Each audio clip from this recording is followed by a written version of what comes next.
here. Yo! So, this is an embarrassment of riches. I don't like you. Look who pops on the screen. Or can I say, look what the cat dragged in? Behold, no. But lion. we Like, okay. Look, behold. You currently have 3 multi-eternals that have come from the bleed space area to grace you with their presence. Facts. Right now. This is Smicky. I'm just saying, this is a very auspicious event. So, I'm going to first get certain things out of the way immediately. We suggest that all people that are in the live chat put on sunglasses. Okay. Because the light from the divine aura of 3 multi-eternals could fry your eyes out of the sockets. It's dangerous. So it's dangerous. Just very dangerous right now. It's very dangerous. But we are here. So I'm gonna do the intro real quick. Get this real quick. Welcome everyone to the Black Culture Geeks podcast. This is my man SBJ. You and my brother Graydon. And I am Tombstone the Dead Man. And we are just a few geeks talking about pop culture from a black perspective. Facts indeed. Don't let your alligator mouth get your hummingbird ass beat out this motherfucker.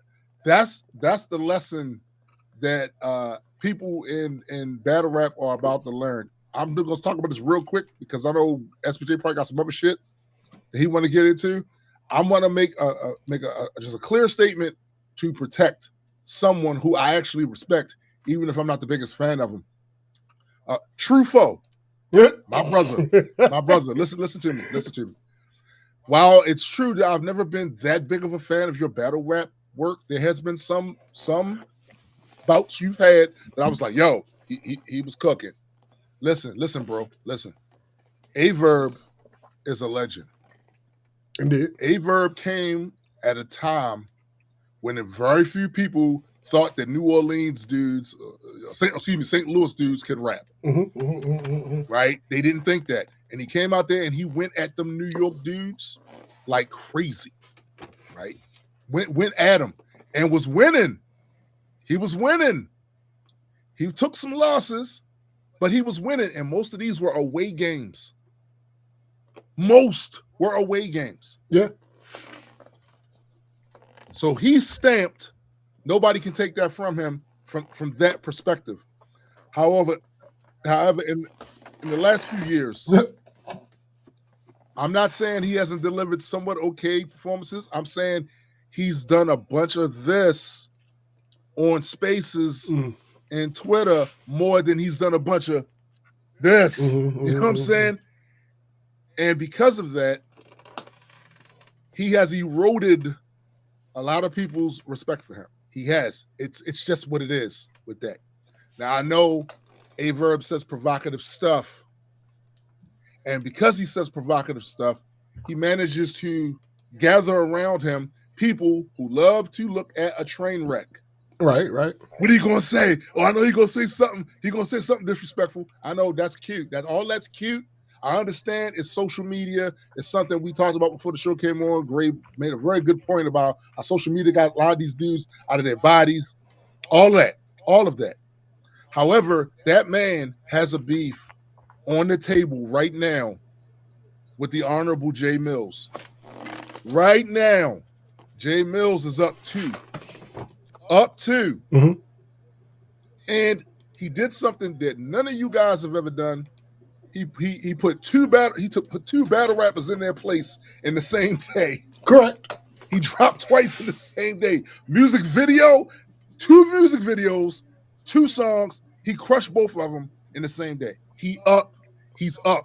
And this, by the way, is after he did the original stuff that attacked A-Verb. So it's what happened. Up. It's been 2 months. Averb and pump faking and that fake jumping double Dutch shit. He been doing that for 2 fucking months. He has not spit bars. He has not spit bars, bro. And then he goes and pays you, who really should have no problem with Mickey. There's nothing going on there. He pays you to write bars for Mickey. You have to question that, my brother. He's lining you up. Yeah. Listen, Mickey, writer of Rafe Facts. Yeah. You need to be committed to go at him, which is why he probably said, if somebody pays you to rap against me, don't rap. Because you're not really feeling it. You're doing it for a check.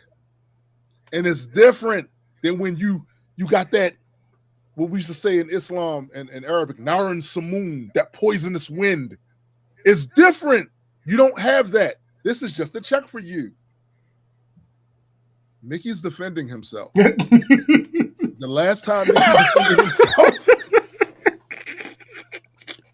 it got done.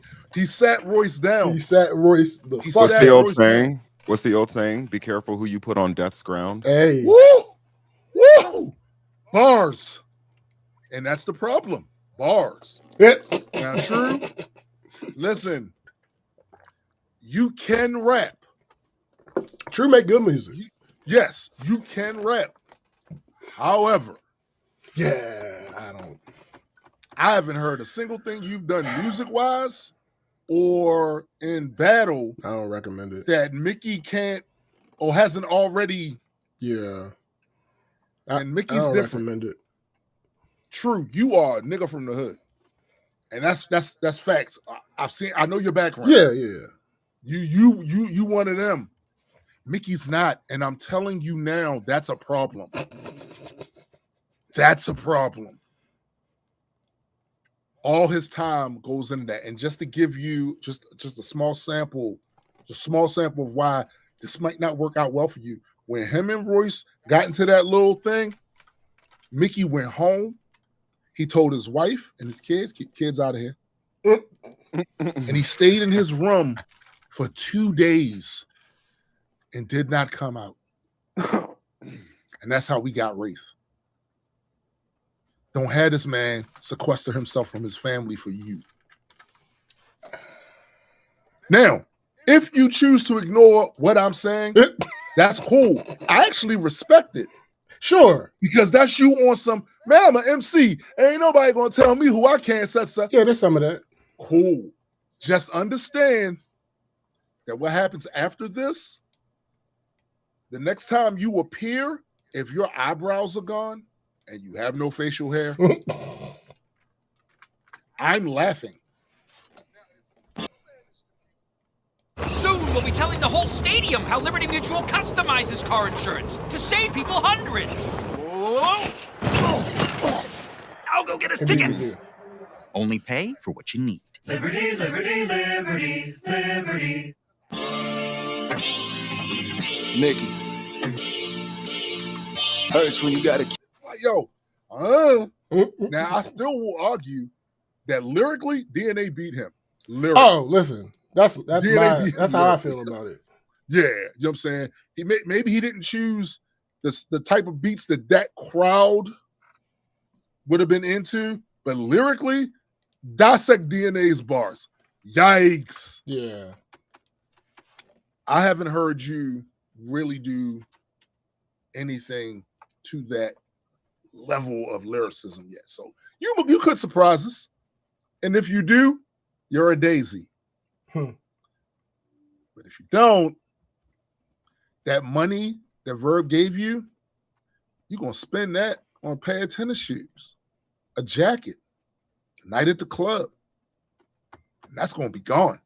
But that song that Mickey put out about you, going to last forever. Because I still go back and listen to Wraith. And that was 4 years ago. I'm about to hold up. Barely see black M&Ms, kind of shady, right? You sent the shot, so I flash back like it's 80s night. Playing big and put you in the box. That was Gravy's plight. Thought I was hijacking that live. Yeah. So do what you feel. I'm just putting this warning out there. You may never see this video, but God help you if after your face gets roasted and this video pops up into your algorithm, and you hear somebody telling you, "Don't do it, don't do it." Oh my god! Or you might get dunk on this, going, "I got that nigga up out of here." Sure. These bird ass niggas telling me what I. Hey, listen. If you can do it, you can do it. I'm respected. Like, Hey, I'm respected, if you can do it, I ain't mad at you. I just don't think. and not for Verb, bro. Yeah, Not for Verb. definitely Verb hasn't not even for rapped Verb. yet. Like, nigga, listen. I'ma swing on you for this man and this man. I'ma swing on you, flat out. You know the reason why I'm gonna do that? Because I don't like people fucking with my folks. But also, I know they coming up with the second. Blue! Right. This man ain't swung, yo. This man And did all I'm this. probably, and if I get called out directly, I'm probably gonna be like, "Hey, fam, hey, don't even Right. worry about it. Right. Let me take this fade Right. on one." All right. I'm just saying. Let me play You some know. of this for the Right. people, because listen, saying, bro. there's a thing. All right, hold up. Let me mute this. Listen, in the past, me and Gray had just hooked up, and they tried to play him. And I swung on him because if he did it, they'd have tried to make it be about something that it wasn't, Right. right? And they had the power of narrative at that point. Well, I mean, a lot of people don't know that's kind of how we first met. Mm-hmm. Was that people were trying to make us battle? Yeah. Because we were sort of circling around each other with the same. Because people always think like, well, you started the secular sort of rap Right. stuff, and I was like, nah. Tombstone was doing it years before I was doing it. Right. When I met him, he was already talking about that stuff. Right. It just so happened I came onto the scene, and me and pivotal him, time. Yep. yeah, at a pivotal time in the culture wars of that day, we're able to take that to a more of a national and then global recognition. But like manipulation of war parties is not something new.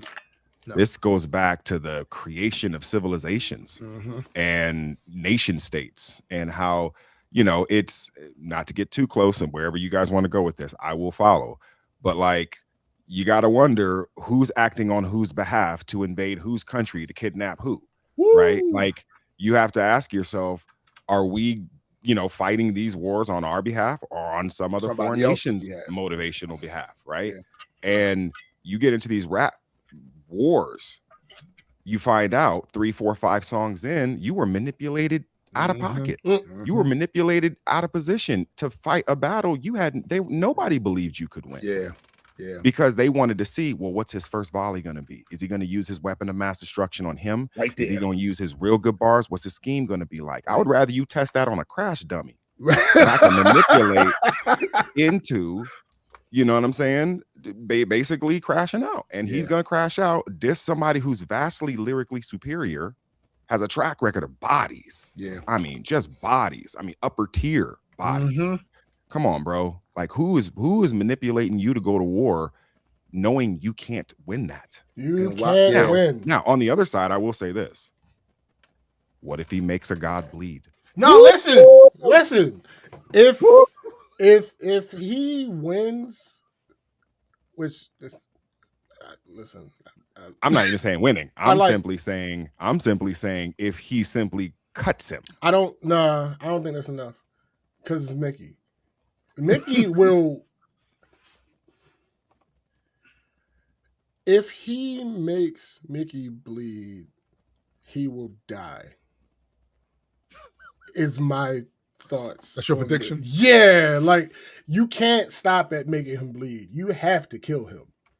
You have 'Cause to he kill won't- Mickey. I know why you're saying that, because the same thing he told Royce when he dropped Wraith.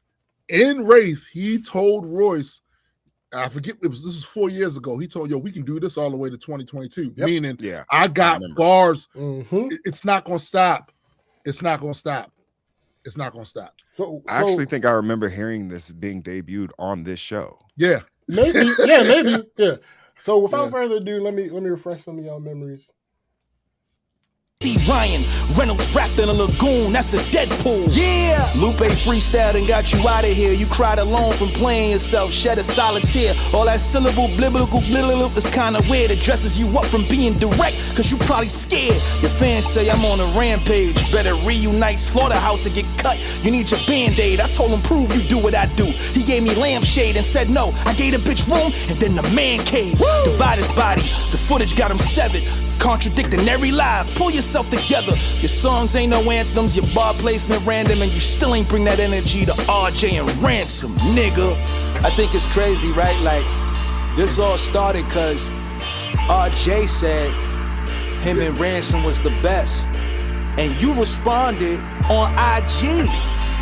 You never got in the booth and spoke to these niggas.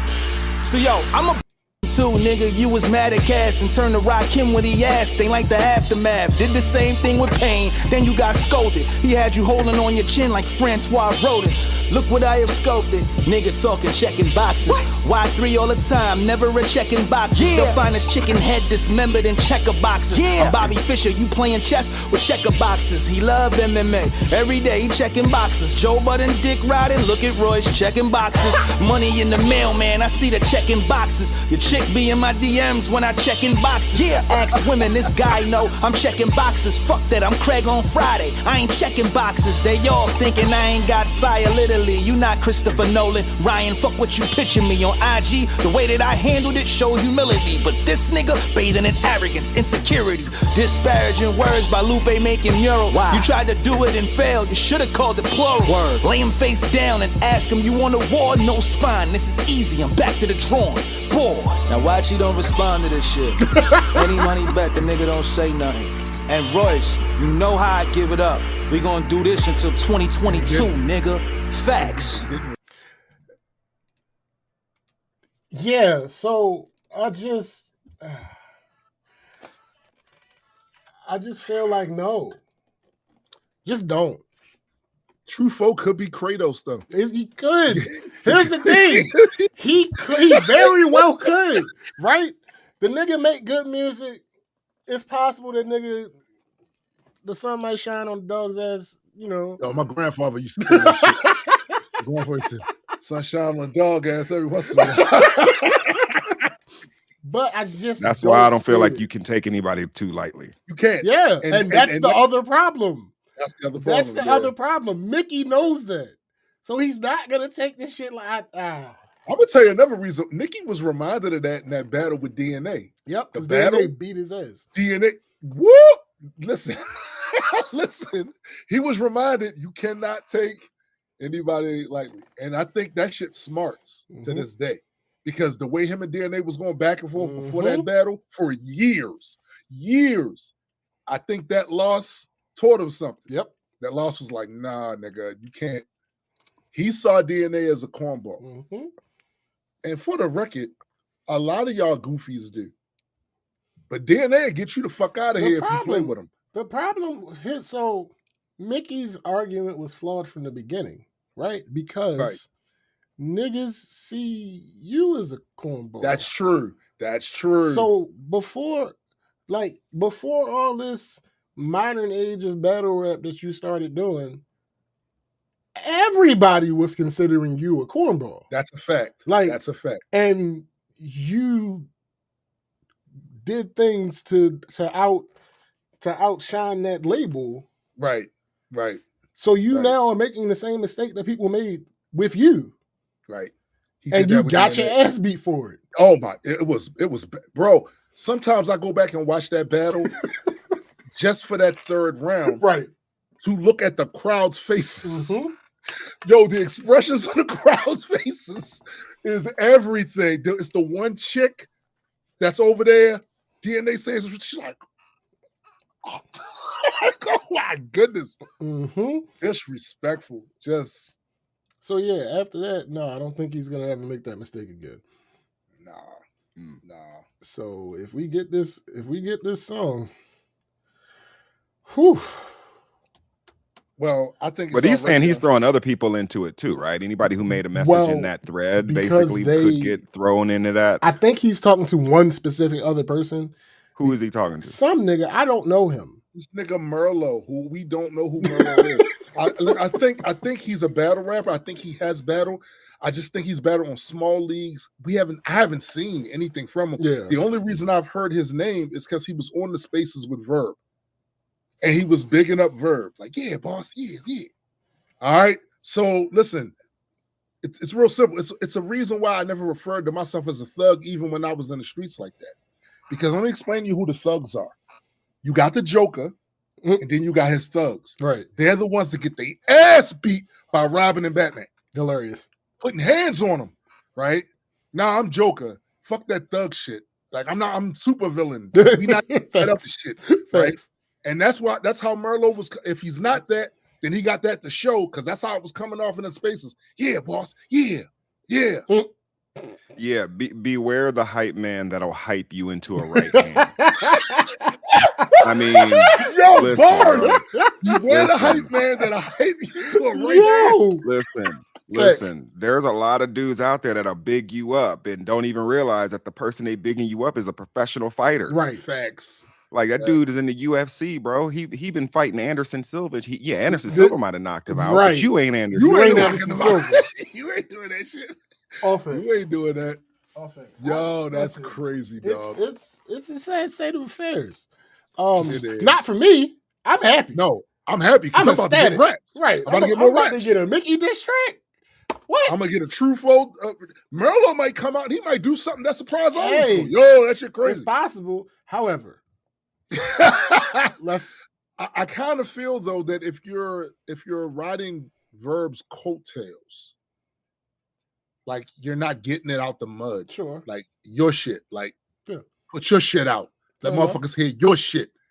Like I understand people think proximity equals you may get a splashback of fame, but I gotta tell motherfuckers this, bro, because I've been in situations where people thought if they just did a collab with me, then they would get to. That's not how that works. Yeah. Not how that works. And that's for everybody being on the same page. Yes. That's not for antagonistic raps. Right. So it might not juice ain't worth the squeeze, my guy. No. If No. Now You there's still gotta put it in your own work, though. there's virtually no way that his profile doesn't raise, right? Because It will. even if Mickey literally pulverizes his bones, Right.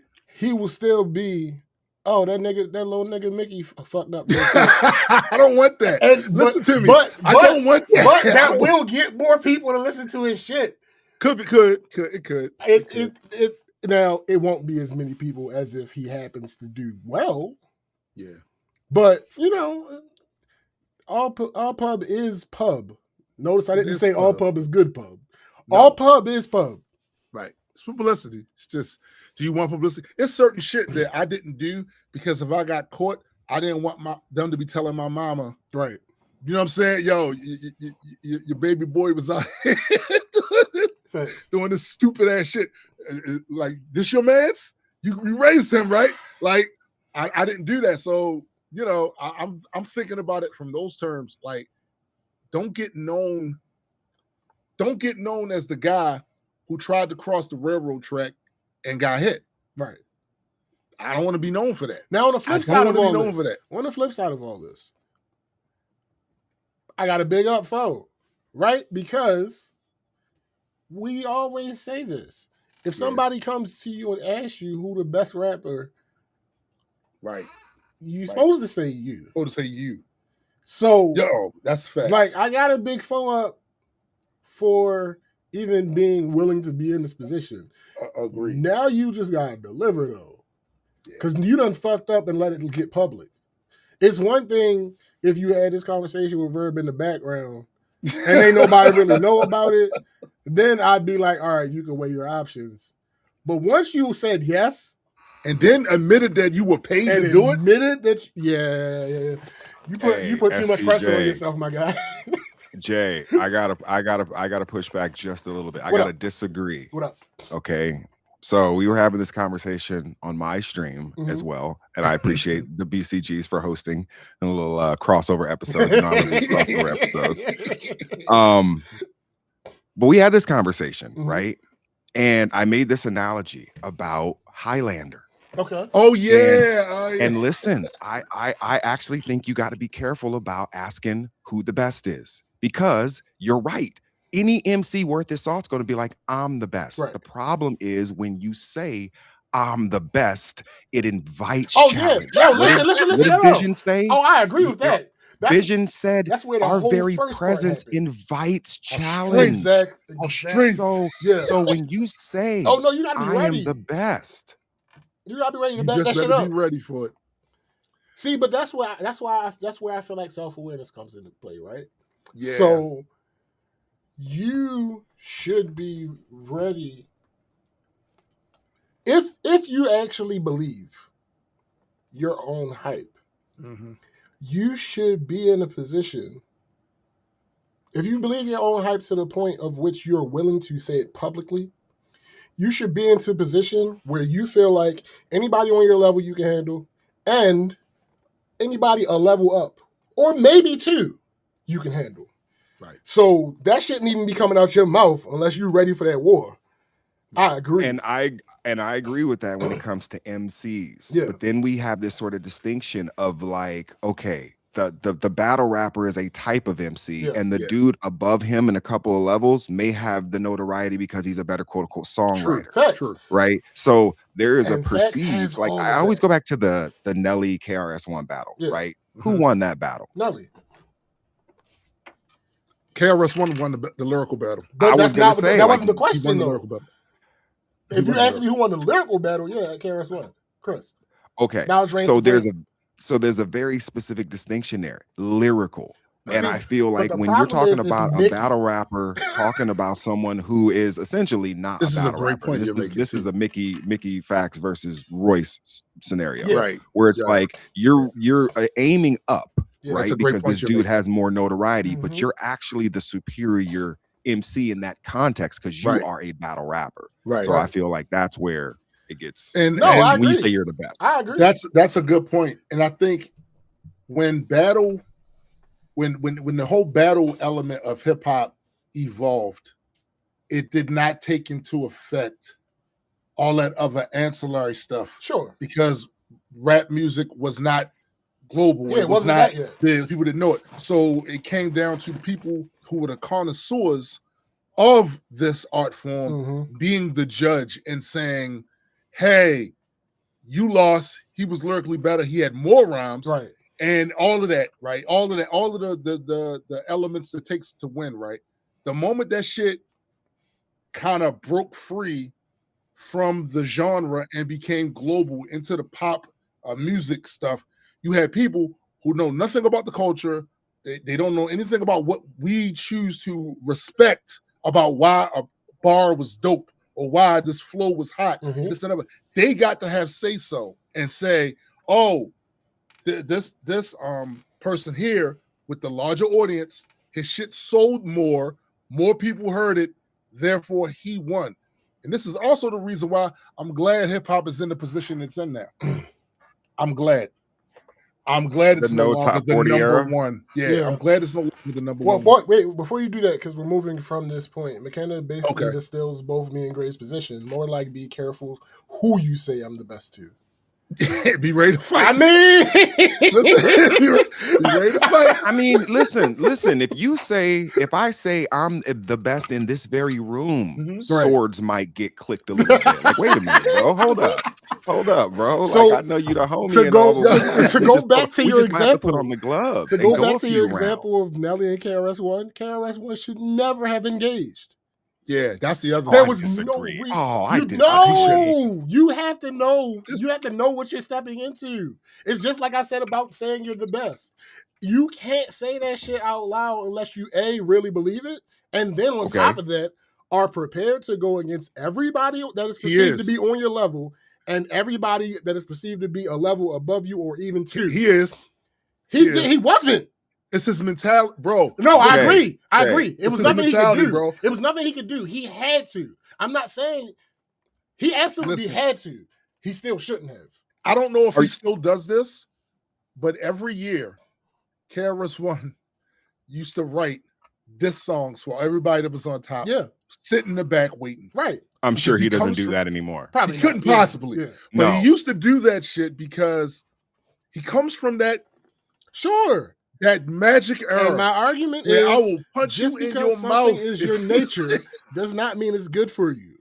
Okay, and I got to make this point. Are you going to go up to a 50-year-old George Foreman or No. Mike Tyson No. and go egg them on, even though No. you're a young gun? No. No, because I you may believe can win that fight. You may can win I'm that not fight, even but you're just not tempted. going to go poke them in the chest and be like, "Hey, you ain't going to do shit, buddy." that's my point, right? See, I think you're making my point though, right? I would not do that shit because I know that's above my weight class. Not literally boxing, Right. right? But Right. I'm punching above my weight class. It don't make Right. sense. Just like KRS-One. Listen, now it's reigning supreme over nearly everyone, right? Yeah. Yeah. Nearly everyone. His name itself is It the says it. reason that he should not have jumped into it with Nelly. Nearly everyone. So those people that it doesn't reign supreme over were the ones that were the judges of this battle. Ooh, what a great point. Yeah. Holy shit. So What you a great should point. not I have no engaged. rebuttal. Yeah. Yeah. You should not Because engage if with he's this. playing by rules that none of the judges are respecting, Yeah. they're just gonna give him the L. That's a great point. I've never heard that point Just before. Jay. simply- I've never heard that point before. And here's the Holy thing. shit, that's so good. Because Yeah. things change, right? Things Right. evolve. And if you Or and regress. Nelly's entire point. Hold up, or regress. And I'm yes, Evolve yes. and things no. regress. And here's why I'm mad at you, Gray. Yeah, Because you yeah. have me defending corny ass Cornell Haynes. Right? But Nelly's entire point in that battle was this very thing. Like Okay. you don't understand the landscape of things now. Things have changed. Yes, back in your day, you were one of them niggas. You was on top of the situation. The situation is no longer the same situation, but you are still the same you. And you haven't adapted to what's going on currently. That was his whole point. Like, I'm tired of niggas crying what's real hip hop half the time and be them niggas who fucking album flop. Yeah. Chris Again, had that's a number one problem. albums though. But Chris that's did a have problem. But here's the thing. albums. Here's the You thing. talking about But now. But that was back then. Yes, you're talking about now because of the Well, the adaptation. relative now. Right, Yeah. right. Yes, the back then now. Back then now. We're still that's- old. that's- We're so old. Right. Back then now.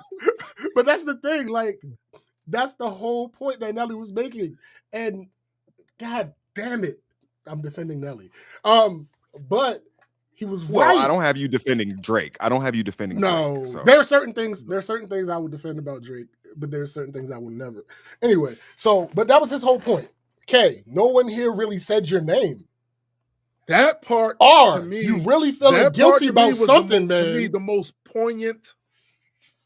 That part was the most poignant Yeah, part of this like on Nelly's side. leave me the 'Cause fuck Nelly alone. Nelly did not diss. I didn't come KRS-One. after you. Yeah. You involved yourself in what's going on. But you I can't made- even I make made- it sound like it. You can't even make it sound like you dissing me. You can't even come close. No, I there, agree. Right? Here's the thing. I agree. Good But point. that's the problem. That's the problem. When you take everything as a threat, you have to be willing to accept everything as a threat. Right? You Right, can't right. That's you fair. can't feel like somebody is threatening you, but also feel like they are no threat to you. That doesn't work. You can't do that because that's how you get KRS-One. But see, here's the issue. We have an example in the other direction, Mhm. right? Even though Cannabis was arguably the superior rapper, I And don't the know if newer it's- I don't know rapper. if it's arguable, but okay. it's not right, true. But and the newer rapper, he was newer. Absolutely. The crowd still tried to give it to LL. And I'm gonna tell you something right now. There's people that's still salty about that to Sure. this day. Sure. Like Napalm. right. No, listen, like how what? Listen. How? Listen. How did y'all say he? You know why? You know why that worked? And that's funny enough because y'all about to have me defending another nigga that's actually topic of the day. The reason that worked is the same thing as what happened between Ludacris and T.I. T.I. Oh, yeah. was running Good his point. mouth, and then he decided to say Ludacris's name. But he did that before the release date of the song. So what does Young Buck do? Hey, Luda, listen to this real quick. And Luda hears him and says, oh, this is what we're doing? All right, let me get on that. Yeah. Let me get on that same song. Yeah. And proceeds to dismantle. Destroyed him. Clifford. On the same song. Destroyed him on the same song. Clifford and the One Big of the Red Dog. rare instances in hip hop. Yeah. Yep. Clifford and the Yep. Big Red Dog got put in his place. And we never heard of that back and forth again because that was the end of it. Yeah. Like, Yeah, I think Luda definitely earned his stripes in that battle because a lot of people always thought he was a punchline dude, but if it really came to war, it would never. Yeah. But that daughter, I got something, my daughter's rooms is bigger than one of your houses or whatever he said. That bar, bro, was one of the illest flips I ever heard ever. So ill, bro. Bruh, he was Luda. so ill. So it's like, nah. I remember the first time hearing that. I was at work. Yeah. At lunch. And we're out there on the picnic table, and my man was playing it in his truck, Mm-hmm. and that fucking I was like, motherfucker, I'm a monster in the game, similar to the Loch Ness. My rhymes are nappy rooted. Some verses got a process. The truth in his booth. Ain't no doubts when I'm rapping. If I said it, I've either done it or it's about to happen. Like, whoa, hold on. Who pissed you off? Right at the beginning of the verse, you're like, who the fuck pissed you off? Also, props for him picking like an actual battle beat. Yeah. Like that actually sounded like a diss song. Yes. Not like the thing I didn't like about the Nelly shit was his response still fell into the pocket of like a club song. And even the DMX versus Corrupt situation. But that was remember? on purpose. Yep. Where it was like, y'all gonna make me lose my mind up in here. If purpose. I gotta bring it to you, cowards, then you're gonna be quick. Yeah, All that, the shit he responded, but it was a club record. Yeah. It wasn't really like a diss song. Yeah. Corrupts was actually like calling out names. Yeah. Yeah. You know what I'm saying? No, Yeah. thanks. But back to your argument about dang, why did I bring up the Ludacris point? Oh, because of LL and cannabis. Right. You can't write that verse. You cannot write that verse on my song. Like, no, you can't. He didn't diss him That's though, not the bro. point. He just You said, can't- I see Yo, the microphone, let me borrow borrow it. No, it's a tattoo. Listen. But Listen, here's the issue though. What does I hear what you're saying? Because Keith Karras once said exactly what you're saying about that incident in the beef DVD. Yeah. He said, "You're lucky to be on the record." That part, I think he was lucky to be on the record. He was I think absolutely LL lucky to was be on lucky that. to be on that record. If I'm being honest, LL's LL had already record. aged out of hip hop. It doesn't Here- matter. It's LL's record. Here's the problem though. Here's the problem with all of that. That's true. It is LL's record. LL recently admitted he was wrong for that. Yeah, absolutely. That's the problem. Yeah. That's the No, that's the 100%. problem. Listen, I'm not talking about whether he's right or wrong. He was absolutely wrong. Yeah. Gray, your point is right. It should not have been taken that crazily. Right. It should not have been. However, it was. And he has the benefit of, I get to rap it. So the whole thing that for years and years, rappers don't really do this as much anymore because of the way that songs are created and because of how competitiveness has changed and all that. The whole thing back in the day was, all right, if it's my song, remember, I get to rap again. Like, Right. I'm going to let you hear this song and your verse is going to be on it, but I get to rap again. That wasn't about being competitive as far as dissing each other. That was just about having the best verse on the song. Mm-hmm. But now you add in what could be possibly taken as a slight. Now, to that point you just made there, I have never operated that way. Yeah. If I did a song with somebody and they had a hot verse, I'm happy for them. Yo, this shit is fire. That's how I always There's look at it. been one But I time. do know there is a thing where some dudes was like, they feel like the crowd will think they got cooked on their own song, so they get into their shit. I never felt that way. But listen, everyone talks about Renegade. Yeah, I was about to Everyone say, talks about the that's where the Renegade whole moment. stigma of it, like Yeah. it started before that, but the actual stigma of it, that's where it started. And I think, and then if I'm being completely honest with you, had it been anybody other than Eminem, people probably wouldn't have took it that way. It's because Nas's it was fault. M, It's Nas's and fault. it was a passing, huh? It's Nas's fault. Nas started that argument. Like the idea that M was better, that existed. But the whole idea of you got washed on it, that was Nas. Eminem murdered you on your own shit. He said that. Yeah, he did. He did. I forgot That's that Nas's Ether fault. happened. I forgot him and Jay-Z happened after that. Yeah. After Renegade. Yeah. Oh my That's goodness. Nas's I fault. totally forgot about that. And it's because of that old school mentality of I can't let you niggas be better than me on my own shit. I feel like you should always strive to be the best. Period. I agree. And I feel like everybody is doing that.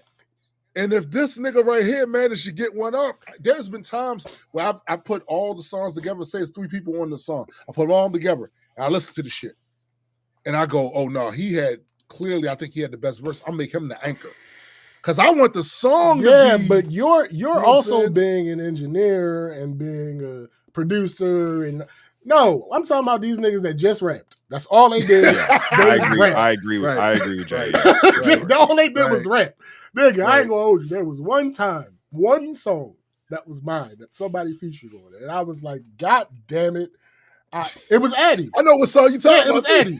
It was Addy. I did so I did the your favorite mixtape EP. And we did the verse. We did verses over the beat for the song 2 Words, and I did my verses, and I sent it to Addy. And the craziest thing about it, he didn't want to do the song. No, he didn't. He was like, "Yo, I don't ever want to rap over this beat because I love this beat so much, and I love the song so much. I don't ever want to mess it up." And I'm like, "Yo, you can do it." And he was like, "No, I don't want to do it. I don't want to do it." So I sent him my verses on the beat. And he was like, all right, I'm going to do it. And I'm like, all right, cool. I got that shit back. I was like, nah, yo. I got to add another verse. I didn't scrap my verse. But I added another. That very thing happened to me with me and Cannabis. Yeah, because I remember I sent him the War Porn song where I sent him my verse. He sent me back his verse. Blue Picasso looks at me and he's like, bruh, he fucking murdered. And I'm like, he's like, you gotta write another verse. I'm like, I gotta write another verse. It literally happened to me with War Porn because his verse was so stupid. Yeah. And that was kind of like when I got the sort of passing of the torch of, hey, I'm one of your students. Right. Sort of validated me as one of your students. And I feel like I may not be the most famous cannabis student. I feel like J. Cole might be the most famous cannabis student if you really trace the lineage. Some people might not even put him a part of that tree. Sure. But SPJ, I got another example for you. Yeah. What about Busta Rhymes and Ja Rule? I don't. Wait, ask a question before I say something because I don't want to. Okay, yeah. So the whole notion of like, because I remember Busta Rhymes even came in his verse and he was like, "Hey, yo, Jeffrey, what the fuck you come dissing me for?" Absolutely. Like he just caught a random stray on a radio show, and Busta was like, "Wait a minute, I shouldn't even be involved." Yeah, and this was in his because I think he did a song or did something with 50. He was signed to Aftermath. Thought, He was signed to Aftermath. He was signed to Dre. Oh, that's right. So he was just affiliated with their crew, and so he just So that makes sense now. But I think Busta Rhymes, they called Busta off guard because he always thought him and Ja Rule were still cool. He was always cool with Murder Inc. Flip Mode was always cool with Murder Inc. I think that the situation is that Busta didn't think it was as serious as it was. And because it was serious. Right. And because Ja did that, and it's like, oh, as serious as this is, you want to willingly involve me? All right, bet. Because that's the real only mainstream example of Bus being in a rap beef, really. Which is, in my opinion, why he earns his fucking ticket into the hip hop mansion in the top 20. Word. Okay, all right, hold up. God damn it, Gray.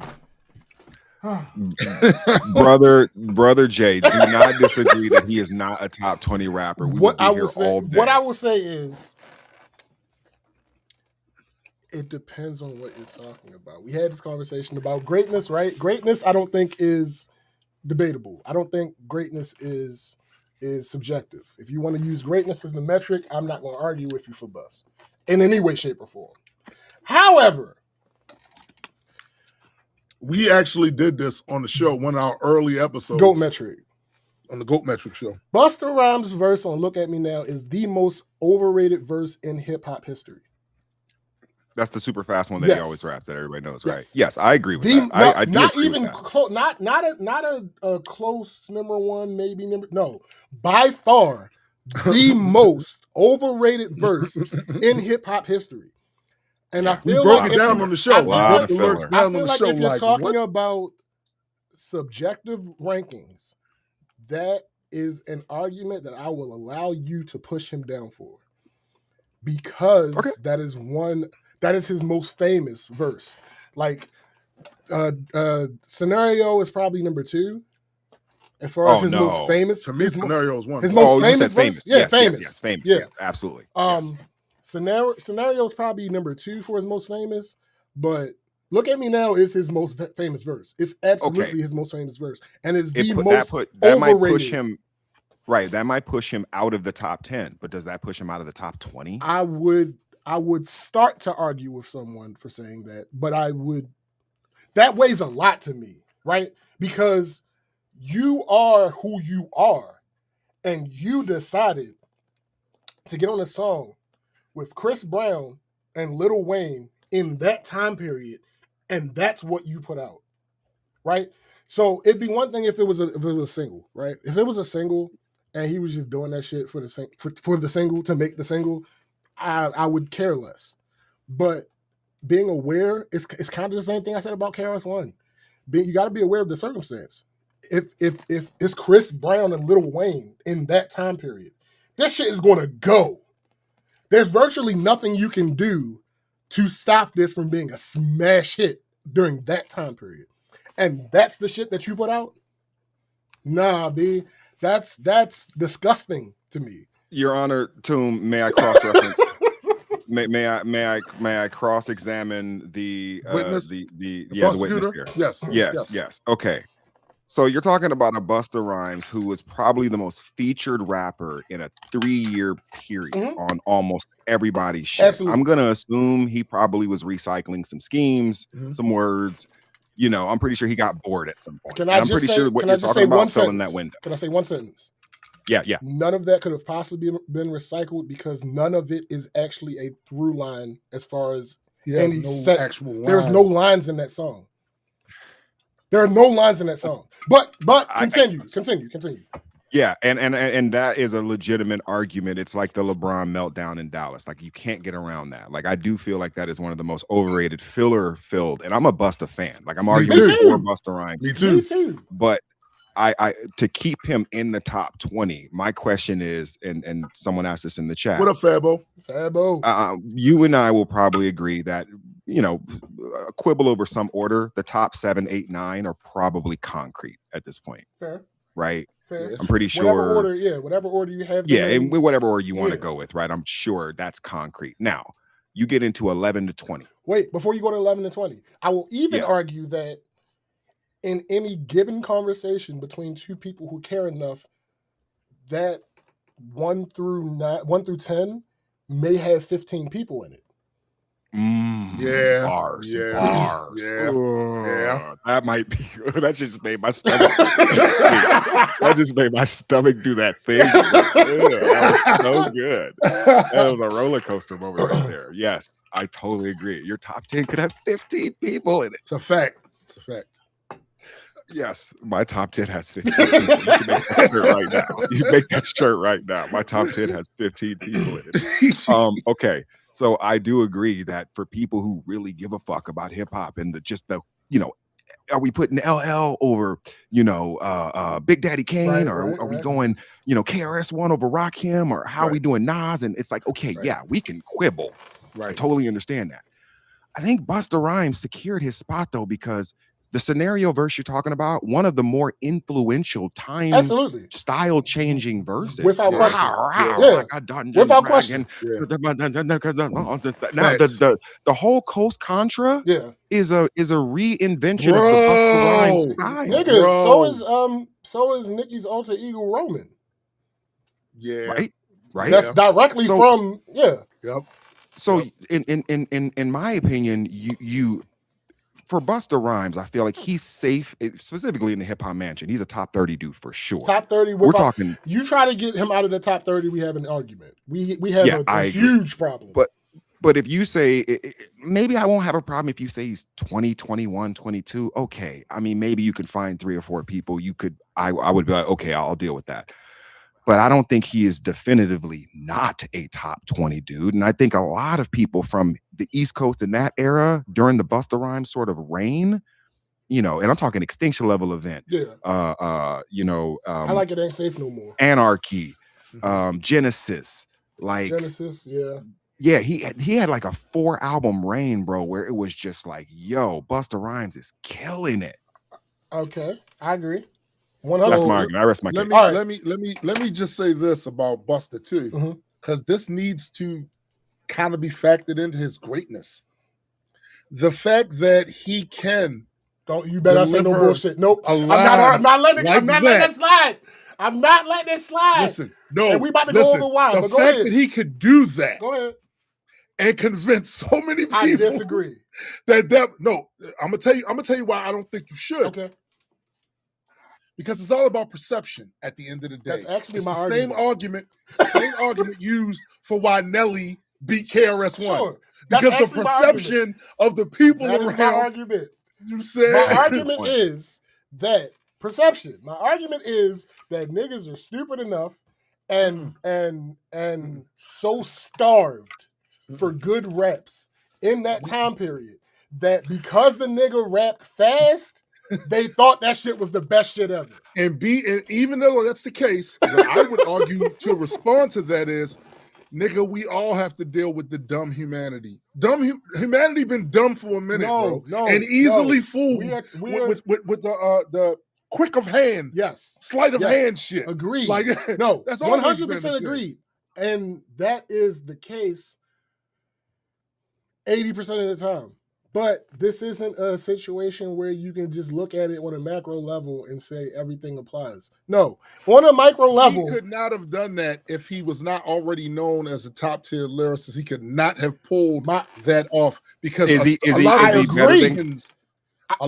better than Cameron? Is he better than Cameron? I don't like Cameron. I don't like Cameron either. So I don't like what he talked about, but his phonetics I like Cameron better his first album. Confessions of Fire. Yeah, I liked his first album. I'm not the person to be objective about Cameron. Okay, that's. But I think Cam's schemes and phonetics are actually pretty solid. I will never argue with someone that wants to say Cameron is a top rapper or was a top rapper or whatever the case may be. Of his day. Yeah, I would never argue with anybody about that, but I also am incapable of being objective when it comes to Cam. Like I literally put a bar about him in one of my songs that I'm about to One thing I do give him credit for though, not that long ago when he was on this podcast, he spit some bars. Oh no! And it was all right. His post industry career, I can be objective about Cam. Yeah, his industry career, especially the height of the diplomats. I can't be objective. When computers were people. Yeah, that's the line. That's the line. Here's another name. Here's another name for that top 20 spot. AZ. Is Busta getting it over AZ? Yo, AZ was dope as fuck, yo. So then you have the argument of scarcity versus embarrassment, right?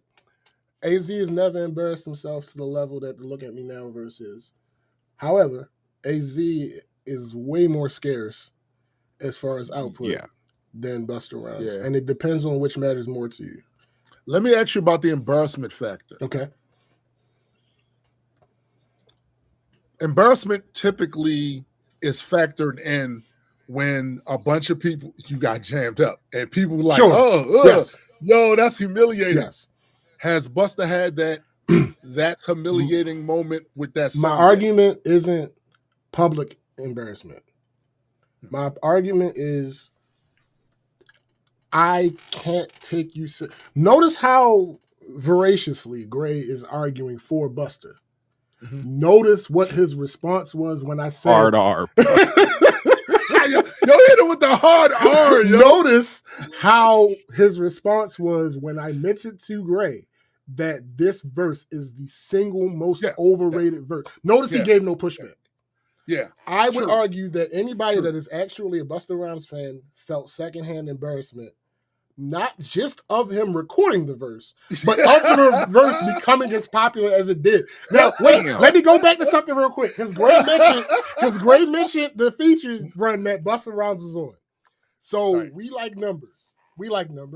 So we're gonna go the year before and the year after, right? I hate numbers. I mean, listen. Unless it's on my bank. It is what it is. We're going to the year before and the year after. So the Look at Me Now verse came out in 2011. So we're gonna start at 2010.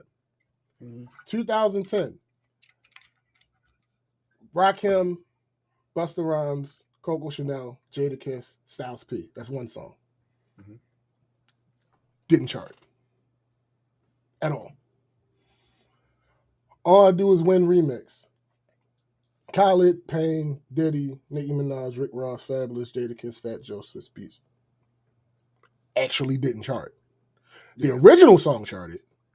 Remix didn't chart. Look at Me Now. Number 6 overall. Number 1 hip hop. Number 1 something else. I can't see the top of the table, so I can't give you exactly what the third one is. Next song. Tiesto versus Diplo. I don't even know who they are. Next song. Marsha Ambrosius. Okay. Didn't chart. Next song. Tech 9. D-Lock, JL of B Hood, Twisted Insane, USO, Yellow Wolf. Didn't chart. Next song. Rick Ross. For the record, I don't think that Busta is better than Tech 9. I agree. As a rapper, no. Yeah, I agree. No. I agree. Next song. Styles P, Rick Ross, Busta Rhymes. Didn't chart. Next song. I See Green featuring Busta Rhymes. Didn't chart. Next song. Lil Twist featuring Busta Rhymes. Charted at 88 on, I think, the hip-hop charts. Next song. Ashanti featuring Busta Rhymes. Charted at 59. Next song. DJ K Slay, R.I.P. Lazy Bone, Twista, Jazzo. Didn't chart. Next song. Nori, Waka Flocka Flame, Busta Rhymes. Jazzo mentioned? Yep. Next song. Nori, Waka Flocka, Game, Busta Rhymes. Didn't chart. Next song. Fat Joe, Kanye, Miguel, Jadakiss, Mos Def, DJ Khaled, Roscoe Dash. Charted at like 81. Topped off at 81. Last song for 2012. Jody Connor featuring Busta Rhymes. Didn't chart. So, out of this 3-year run, 1, 2, 3, 4 songs charted. By far, the most popular and the one that charted the most is, and listen to all of the names and think about the year. There is no way, except for those 2 Khaled songs. There was no expectation of any of those other songs being as famous as this song right here that he chose to put his worst verse ever on. I would like to cross-examine this witness. Yes. Proceed. Okay. So what you're arguing is that the restaurant of McDonald's most popular sandwich is Big Mac?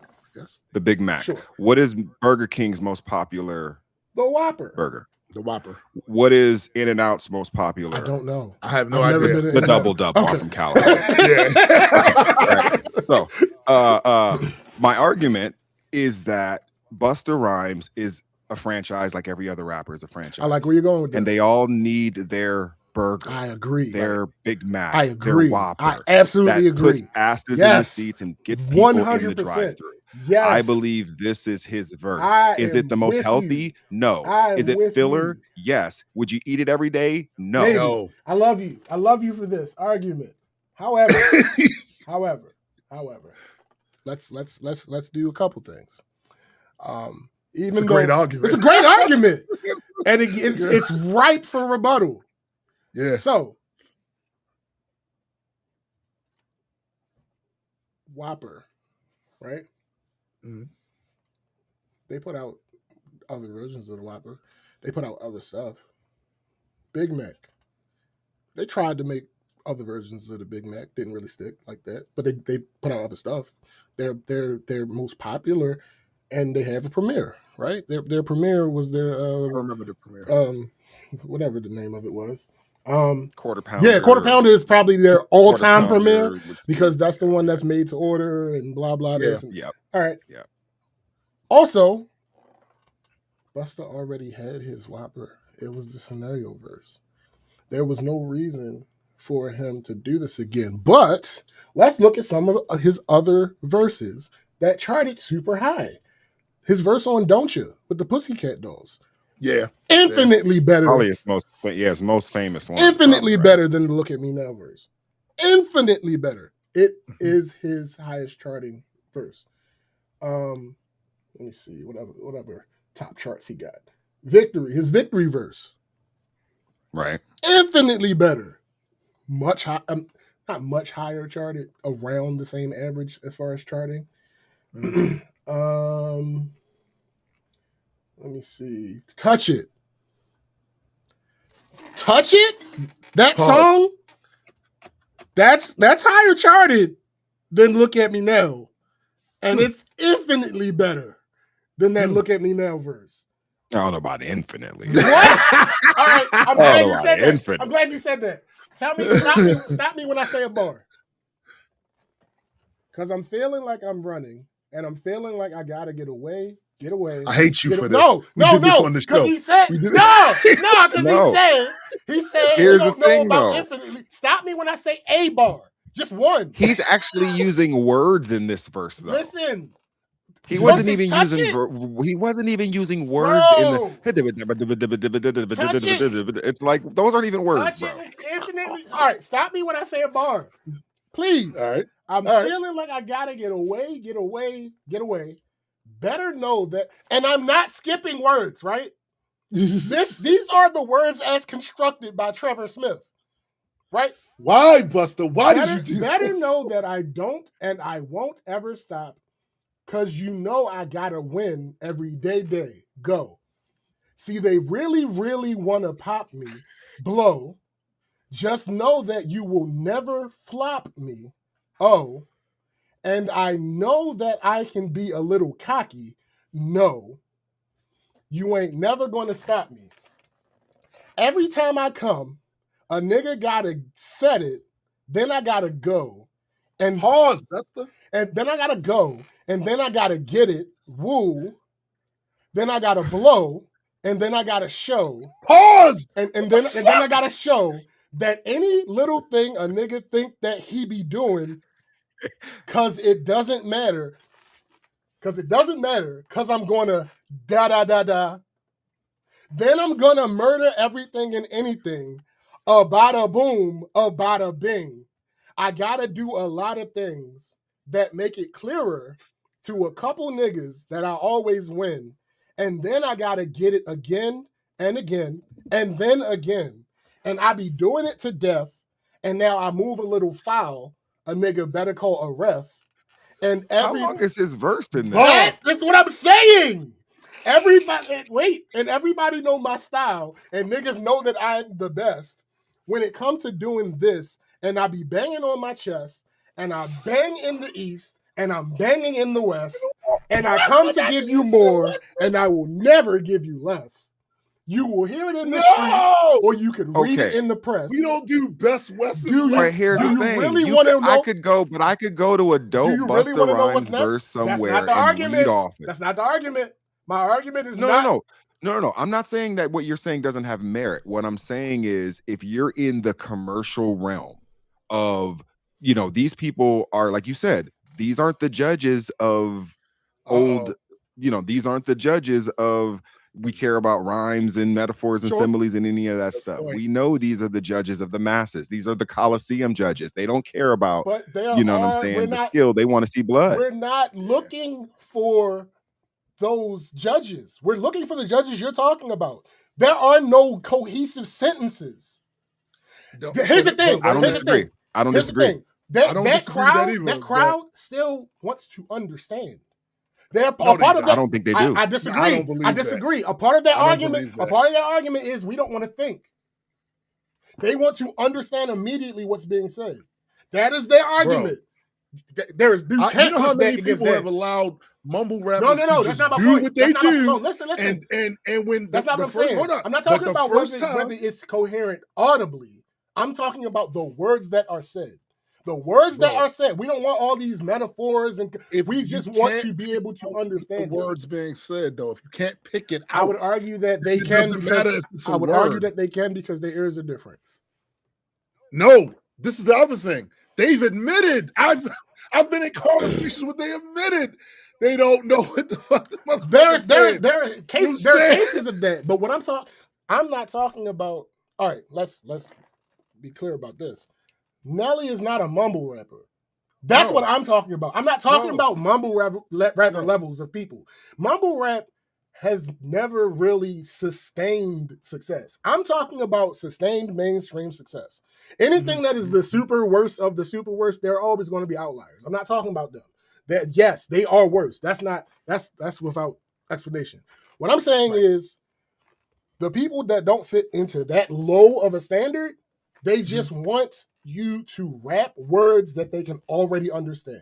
They don't want to have to think super hard. They don't want to have to try to understand a double meaning of a word.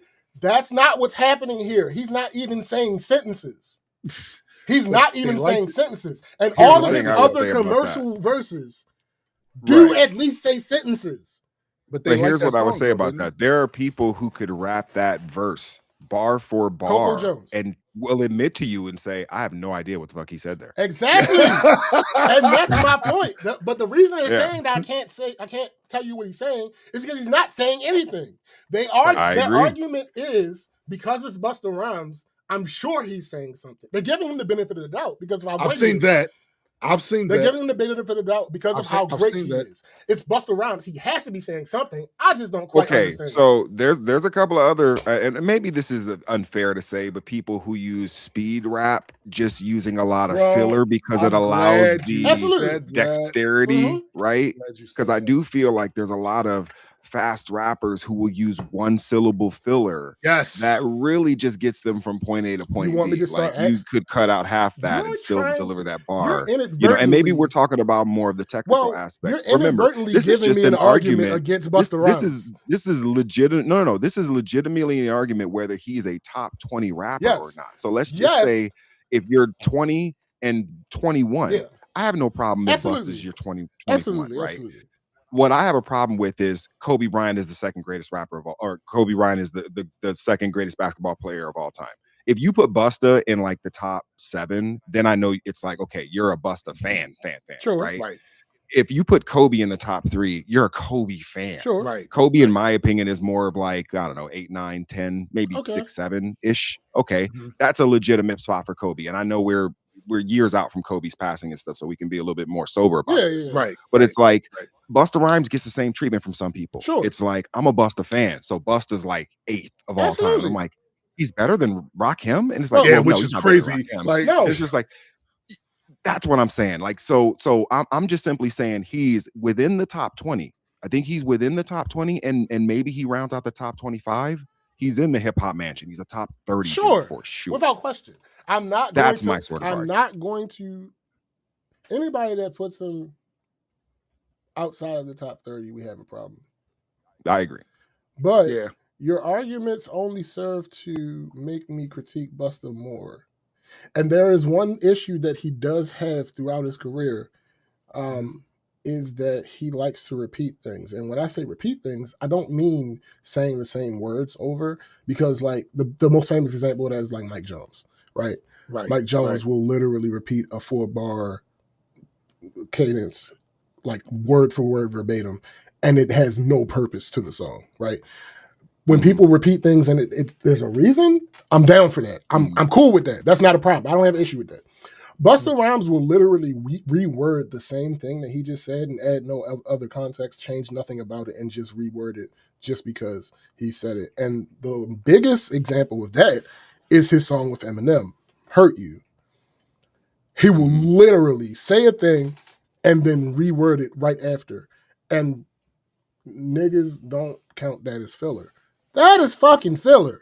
That is 100% filler. If you didn't, there was no reason for you to repeat it, and you think you're getting around the whole repeat thing by saying it differently. No, you just said the same again, thing. Those are also people who care about, they get into the weeds of the lyrics. Yes. I would argue our earlier statement when we were talking about Nelly and KRS One, that a lot of the people that would have said that Nelly won that don't really get into the weeds about lyrics. My counter to that is this isn't one of his more popular songs. So this isn't one of those type of things. This is a song. I don't even know if it's on anybody's album. Like, this song was not a commercial song. It wasn't supposed to be a commercial song. So for him to do that in that song, it's like, bro, what the fuck what are you doing? This is supposed to be right. This is just an exhibition. And then, but then, Trevor will come back and do a whole mixtape with Q-Tip, and that shit fire. Yo, one thing I think a lot of Busta fans don't appreciate is you using that man's government. Oh, my bad. Oh, willy-nilly. Listen, once we get to the point where we're dissecting you, I gotta throw the government in. I gotta throw the government in every now and then, just for some little razzle dazzle. No, nigga. Just for a little razzle dazzle. But like that his Hurt You verse is like, let me see, is that even on here? Because like I say, it's not a. That's funny. I put Hurt You and it pulled up Rap God. Right artist, wrong song. Let me see. I do think there's something that needs to be said about the point Gray made earlier about the arena. That matters. Because that's why, like I said, a lot of these arguments to me are ad hoc.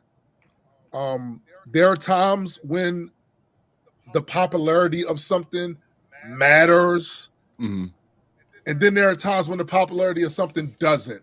Sure. And that's why I think a lot of times people get, when they start doing their little list, that gets kind of altered a bit, because sometimes they apply the popularity to it and sometimes they don't. Sure.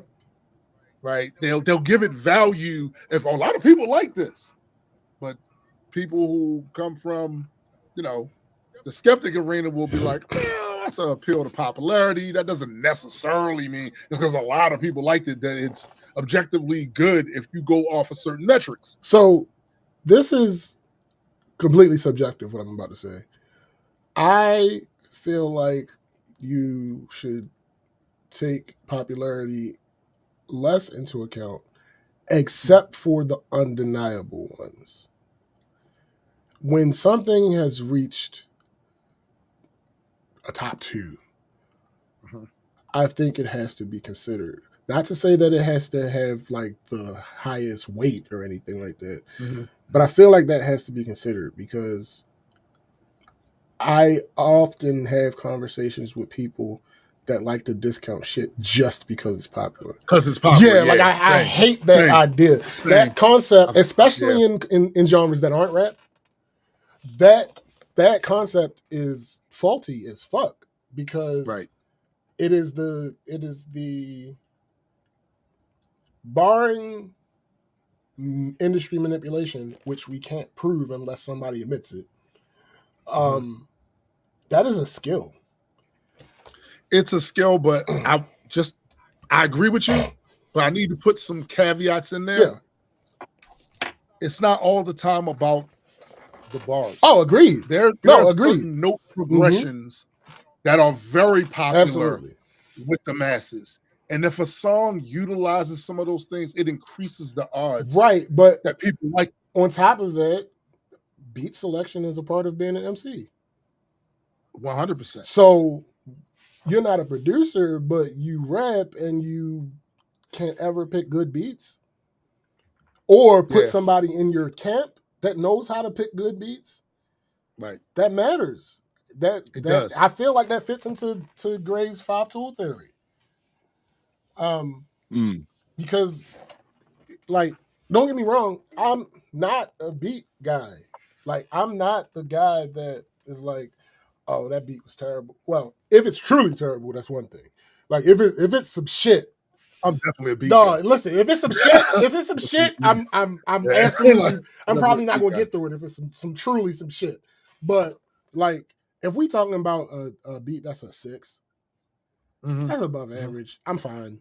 A good rapper can take a 6 beat and turn like, that I'm shit fine with into a at least 6. an 8. We gotta Like, we gotta a be good at rapper, 6. If we're below 6, then I start worrying about beat more. But if we get to 6, But then too, something else you said too about people wearing different hats, right? So I've produced, I've done so there are a lot of times I can pull the dope ass rhyme away from the beat selection. Sure. I can say, no, listen, this nigga is talking. He's talking. That beat is meh, but these lines here are crazy. And that could be because of the production thing of being able to separate. Yeah, you have that experience. Different elements of the song, right? And then also know why a song works. Why is this working? Why are all of these people resonate? What's driving this? Yeah. What is it? Is it a specific instrument? What's driving this song that's got everybody going, yo, this is. And that's why, like I said, a lot of times when something gets popular amongst the masses, it's not always just about the bar. Absolutely. 100%. 1,000% actually. Yeah. But again, so go ahead. I didn't want to interrupt, but I posted my top 10 just in no particular order. I mean, you can reorder that however you like, but I just want to run these names off just to see if there's literally any disagreement about any of these guys being top 10 dudes, right?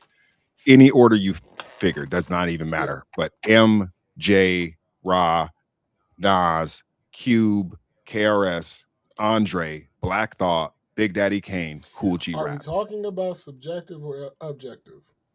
This is his list. This is obviously a so like, are we subjective list. talking? I'm saying when I say this that, is going to be a consensus where if you were to pool hip hop and say, hey, who do you think is going to make the top 10? I'm moving on. These are probably going to be the most that actually gets selected amongst the sort of 55-year culture, 60-year culture of hip hop. I'm dropping one of them down outside of the top 10, Andre.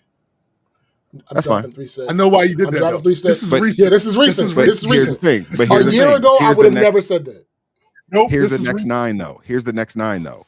LL, Redman, Big L, Sean Price, Big Pun, Wayne or Kendrick, however you want to spin it, Guru, Method Man. All right. I like it. I could see a world where I drop Andre out of the top 20. Whoa. I know why he did, bro. I'm telling you, this is recent shit. He would not have said I would not have said this last year. He would not have said this after. I would not have said this last year. A calendar year ago, I would have never made this argument. He would have never said that, bro. Calendar year ago, I would have never made this argument. Because we actually talked about Andre on this show before the situation that took place. Yeah. All right. Okay. So, well, before you get into that, before you get into why that is, I'm saying in that list, okay, you take Andre out. Who would you replace Andre with? Bust is not in this list, so that makes 18. There's a cavalcade of people that I would allow someone to put before Andre gets mentioned in this list. Who? Name. Who? We need a name. Busta would go before Andre in this list. I'm okay with that. Big Boy would go before Andre in this list. I'm okay with that. That fills out the 20. Off the top of my head, I'm not going to put my foot in my mouth. Shout out to the Big Boy selection, because I feel like he gets grossly underrated because Andre that's a part of my argument. Grossly overrated. That's a part of my argument. And so, I agree with that. So my argument, think of DLC, right? Mm-hmm. And this will bring me to my Andre point. Why did DLC stop rapping? Got into an accident. Right. He was physically prohibited. Not it's impossible, but he's physically prohibited from continuing to rap. Right. Beanie Siegel. Why did Beanie Siegel stop rapping? Same. He was physically prohibited from being able to rap. Although he did get it in before that happened. Absolutely. Absolutely. He got more work on 100%. 100%. Yeah, I didn't even mention Jadakiss on this. Right. Which Jadakiss would definitely be on this you before. could easily argue. He would definitely be on here before You could Andre. easily argue, you know? I would probably put Styles before Andre. Here's the thing. Andre doesn't want to rap. Andre doesn't like rap. And I agree. That matters to me when you combine every argument against him being in this list. The biggest one that they give, and my hate for Knife Wonder has begun and grew over the past couple years. Mm-hmm. And it started with how he treated Lil Brother. Yeah. That was the beginning of Knife Wonder's villain origin story, in my opinion. Knife has also gone on to be one of those niggas. And here's the thing. Knife is needed. Outside of his skill as a producer, like, that's undeniable. I have no argument about Knife's skill as a producer, one of the best producers of all time, bar none. He's up there. He belongs up there. What up, Cindy? What up? He belongs up there and in there, all over that list of top producers. Cindy just had a birthday, too. Absolutely, she did. Yeah, so if y'all ain't telling her happy birthday, tell her happy belated birthday. Make sure y'all take care of that. So yeah, my hate for Knife Wonder began a couple years ago when I watched Good Little Brother's documentary. What was it? Made the Lord Watch. And I saw how he treated the group. Yeah. And I just recently saw an argument that he was having on Twitter, maybe 2 days ago, about this very topic, about Andre. And and one of the big thing that people always say when they want to discount Andre is that he never put out a solo album, right? Mm-hmm. And Knife's rebuttal to that was, oh, it's just because he's from the South. And Mickey asked him, they didn't even ask him anything. Mickey said there's not an equivalent East Coast artist. There's not an equivalent East Coast artist that people tout as being top 10 that has never put out a solo album. It's not really a thing. Now, once you get to top 20, there might start to creep in some with not a lot of album output, sure. But in that top 10, the most prevalent people that get put into that, there's not a single East Coast artist that does not have a single album that is in there that people argue for. So once I didn't really consider that. Once he threw that argument out there, I was like, I can't fucking listen to you on this. You're being biased. You are a Southern DJ / producer, and you are caping for your region, which under certain circumstances, I completely understand. Mm-hmm. That type of voice is needed because the South does get shitted on. I always forget he's from North Carolina. All right, so when we say that the South gets shitted on, can we still say that now? Yes, because of what time period. I don't think we can say that now. No, I think yes, because we just talked about KRS-One. People exist in the time period where they were formative, right? So in Knife's formative years, that was a heavy thing. Oh, no. Niggas don't with the mid. Listen. I'm saying the reason I can say this in relation to Knife is because that is where he was made. So these arguments in the evolution, they don't permeate. It's that generational gangbanging type thing. Like the hot newness does not permeate into these people when you talk about their formative time. Their formative time period is always going to be the present. Yeah, but that's a him problem. I agree. That's why I said only when it relates to Knife Wonder and people like him. Yes, I can absolutely still say the South gets shitted on. Now, in the objective world, no, because for the longest time, the South has been the in the longest reigning region Absolutely. as far as in the popular music Absolutely. and hip hop. Like 100%. At this point, now this is my feelings on Knife. I hated the way he treated Lil Brother. Yeah. Particularly because I was a huge fan of Knife for one thing in particular. When Knife first came out, he was making beats FL on FL Studio. And I remember this era because I remember people acting like FL wasn't some shit you could use to do that. Oh no, get Reasons. Reasons is dope. But they were shitting on FL. And the fact that Knife Wonder did all that dope ass shit using FL, I was using FL at the time. That was literally my, other than MTV Music Generator, I went from MTV Music Generator to getting FL5. Yeah. Right? You know what I'm saying? So what I saw being in them circles with other producers, rappers, artists, engineers, all like that, they used to shit on FL. I was like, I would always present Knife Wonder. Your argument is invalid. Knife Wonder. You know what I'm saying? Your argument is invalid. And when I saw what he did with Lil Brother, I was like, come on, man. Come on. Yeah, no, I hate that shit. I hate that shit with a passion. Hey, there's a couple of honorable mentions too that probably should have been considered in that top 18, 19. I think Tretch is in that conversation. Sure. I think Slick Rick is in that conversation. Absolutely, without question. Yes. I think Scarface, 100% in that conversation. Yes. And then I think Ludacris should at least be considered. He should be at least talked about. No, should be at least talked about because we. I think he should be at least talked about.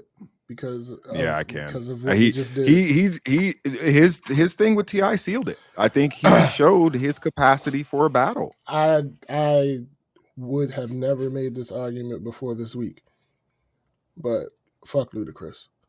What happened this week?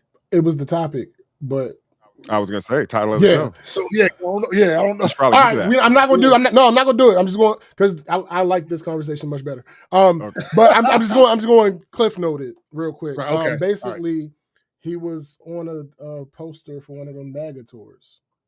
For what? One of the MAGA tours, and his Shaka came out. Well, first the promoters of the event came out and said he's no longer on the tour. Right. This is after Backlash. Shaka came out and said, we aren't on this show. Until I get some type of confirmation saying he didn't know, they put his name on their own without confirmation from him. Until I get some of that shit, his name is shit in my mouth.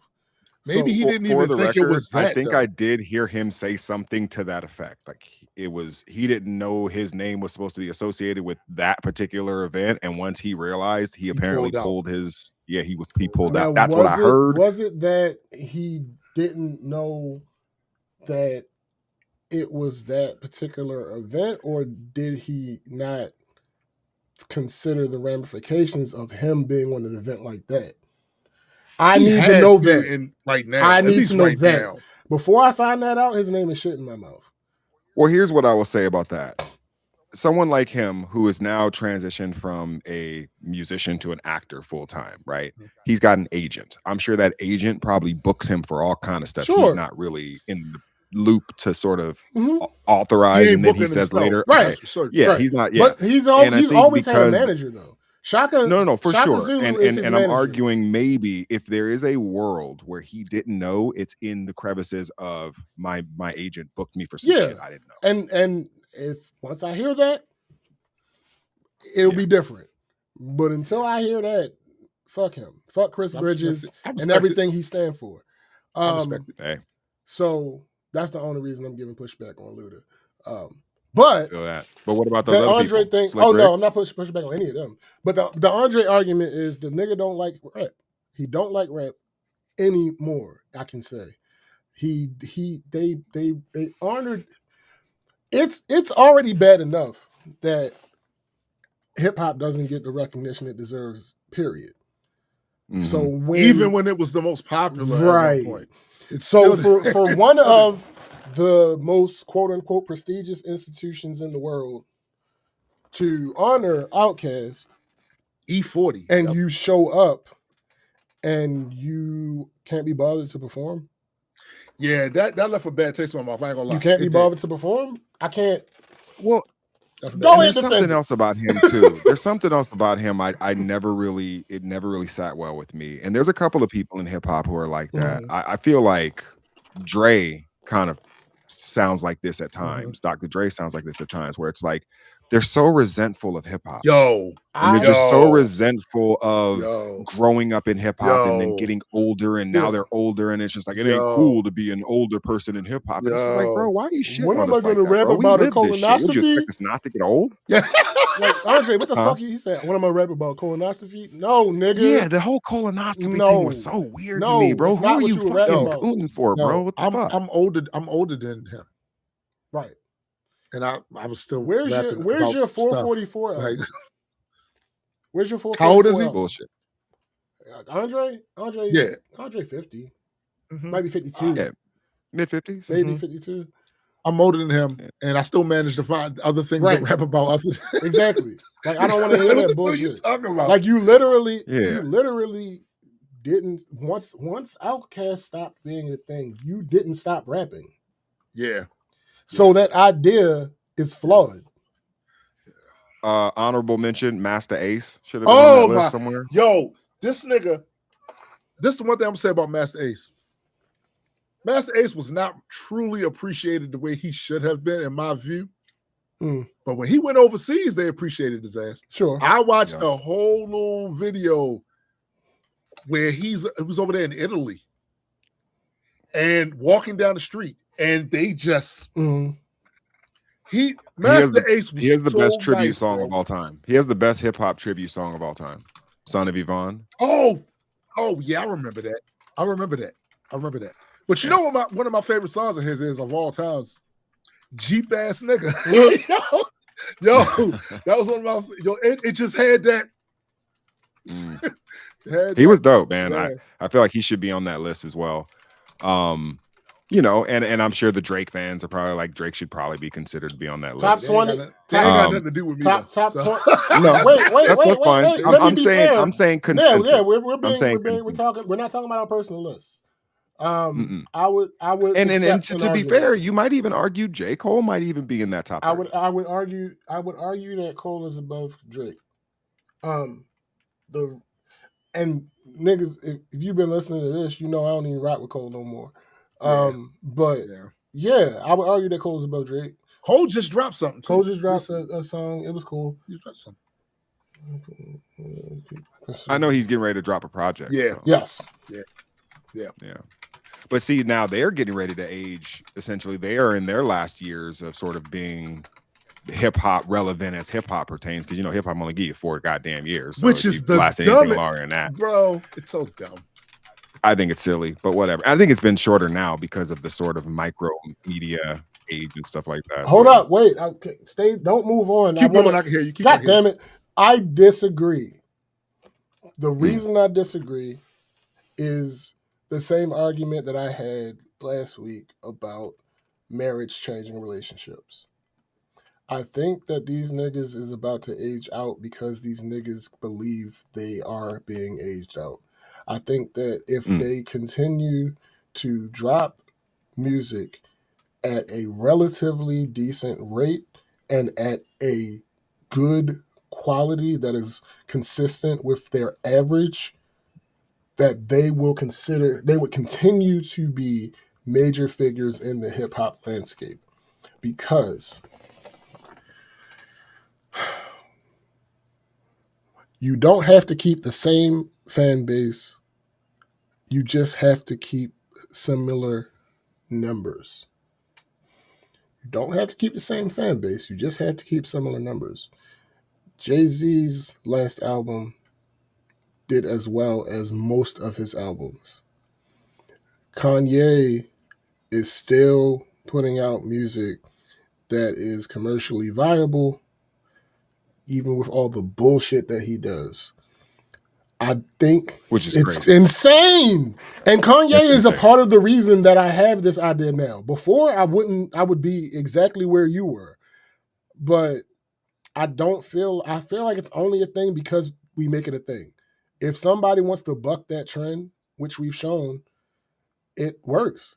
When they Well, he's the Candace Owens of rap, Sure. right? Like his whole thing is like, I'm gonna say the most Uh-huh. shocking shit, and I'm not saying whatever she believes, Yeah, whatever, but like his thing is, I'm gonna say the craziest fucking shit and just see who fucking reports the shit. Right. And it's like, yo, I think she compares herself to him too. I So I don't think think so. the comparisons are I off. think I think you're pretty spot on with that comparison. Yeah. I think it's a thing where it's a self-fulfilling prophecy type of thing. Like there are people, I think it existed more in the past because of the very thing that we've been talking about that keeps coming up is that people don't evolve. So if you think that 10 years into your career, you can make the same exact music that you made in year 2 and it's going to have that same exact effect, that's not necessarily the case. There might be some unicorns that might have some success in that way, but for the vast majority of people, you have to have some type of evolution. If you look at all of Kendrick Lamar albums, they are all different. If you look at Cole's albums, most of them are different. And I think that's why they can continue to do things approaching their 40s where they are still, when they drop, everything shuts down. People pay attention to them. Yeah. And I think they can continue that. I was gonna say lyricism ages. Yes. So I think that's the one thing in hip hop that does age really well. Introspection maybe ages you could argue well. that Introspection and maybe you could argue that graffiti and the other elements, DJing and b-boying don't age as well as MCing, but I feel like the one foundational element of hip hop that ages the best is the MC. Yeah. Because people like songs. I had this conversation before with a producer from Baltimore. So this was years ago.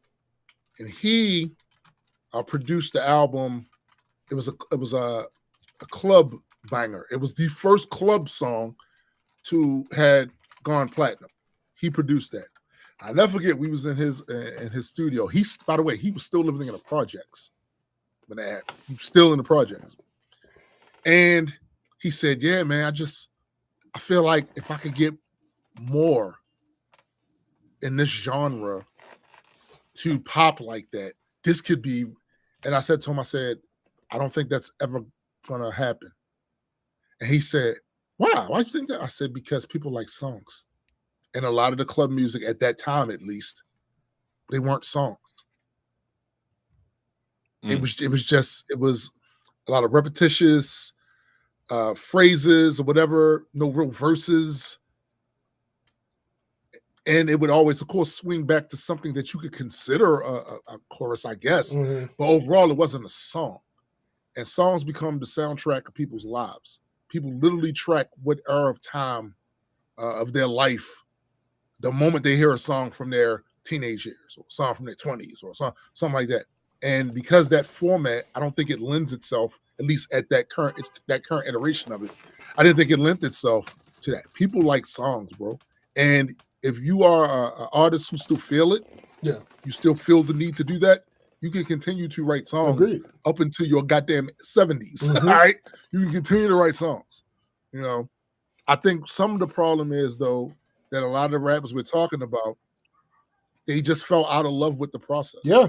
And that happens because, and part of the different phases of life, people go through these different stages of what they're more into at a certain time than they are before that. Right? Yeah.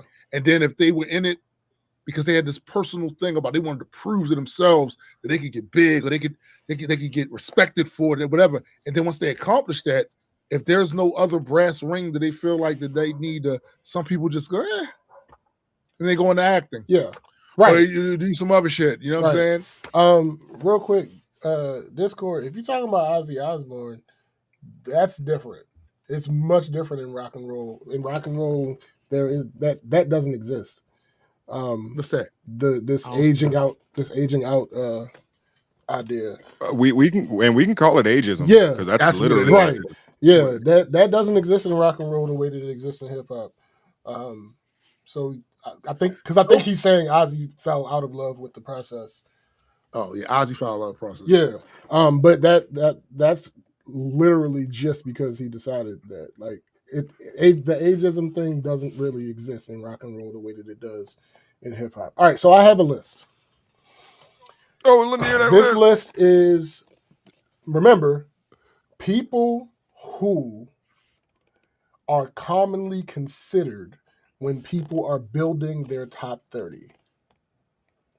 So I'm going to name the name and you guys tell me if they should be in a top 30.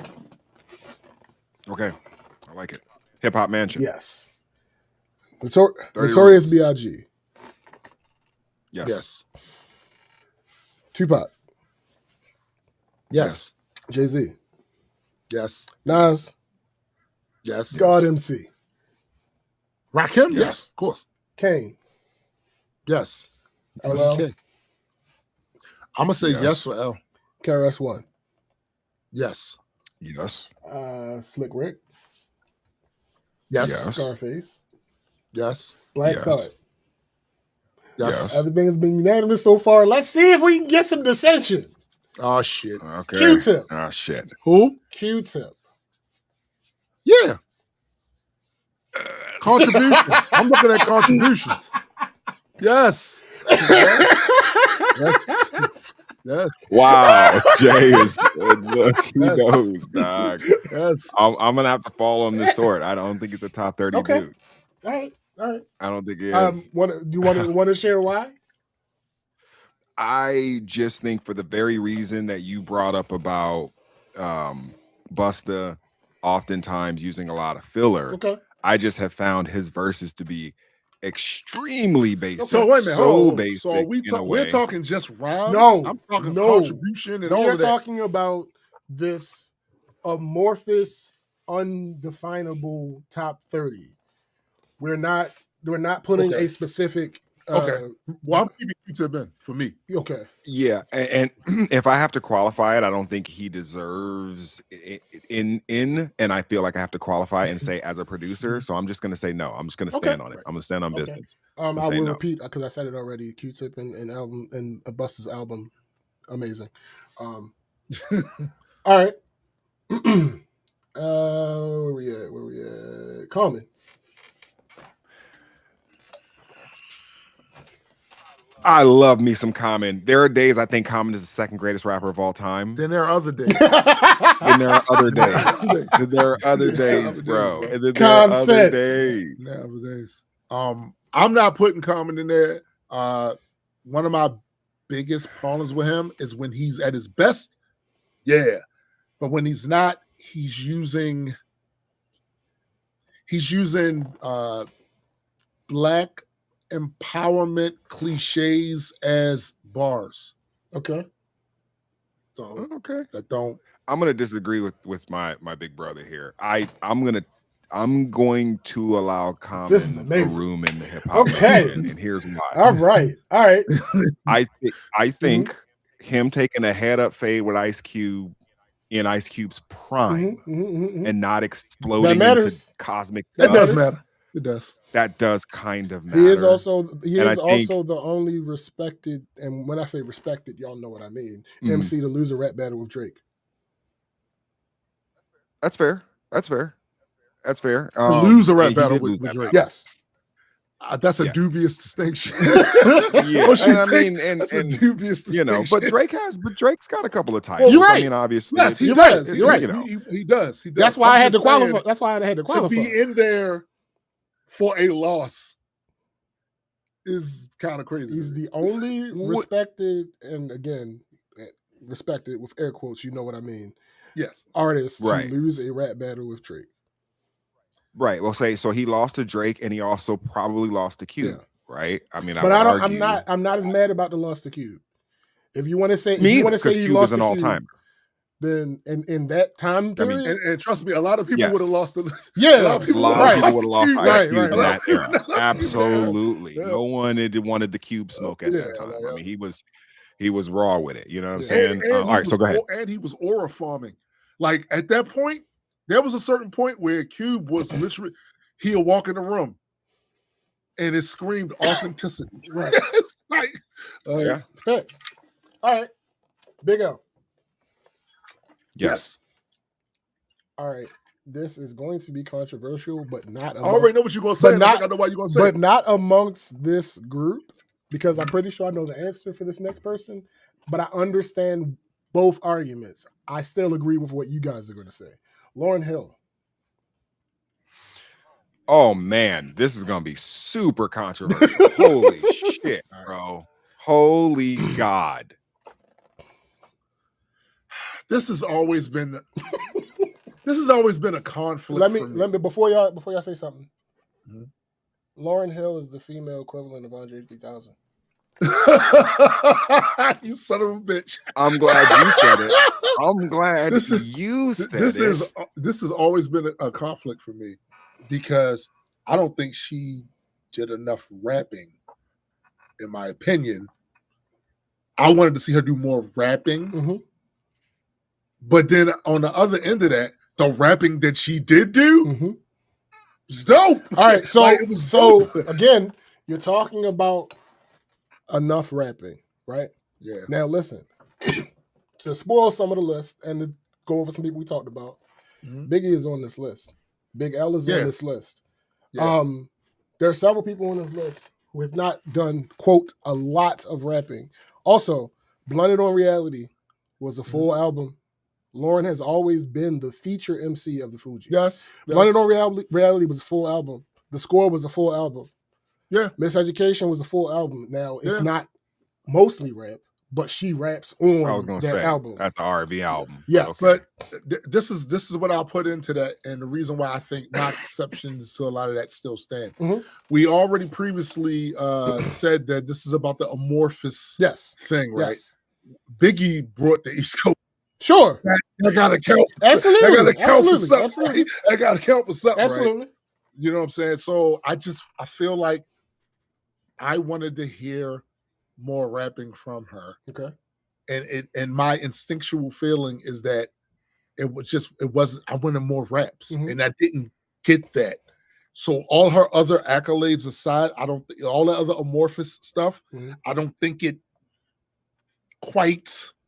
You know what I'm saying? Now, again, what she did rap was phenomenal. Yeah.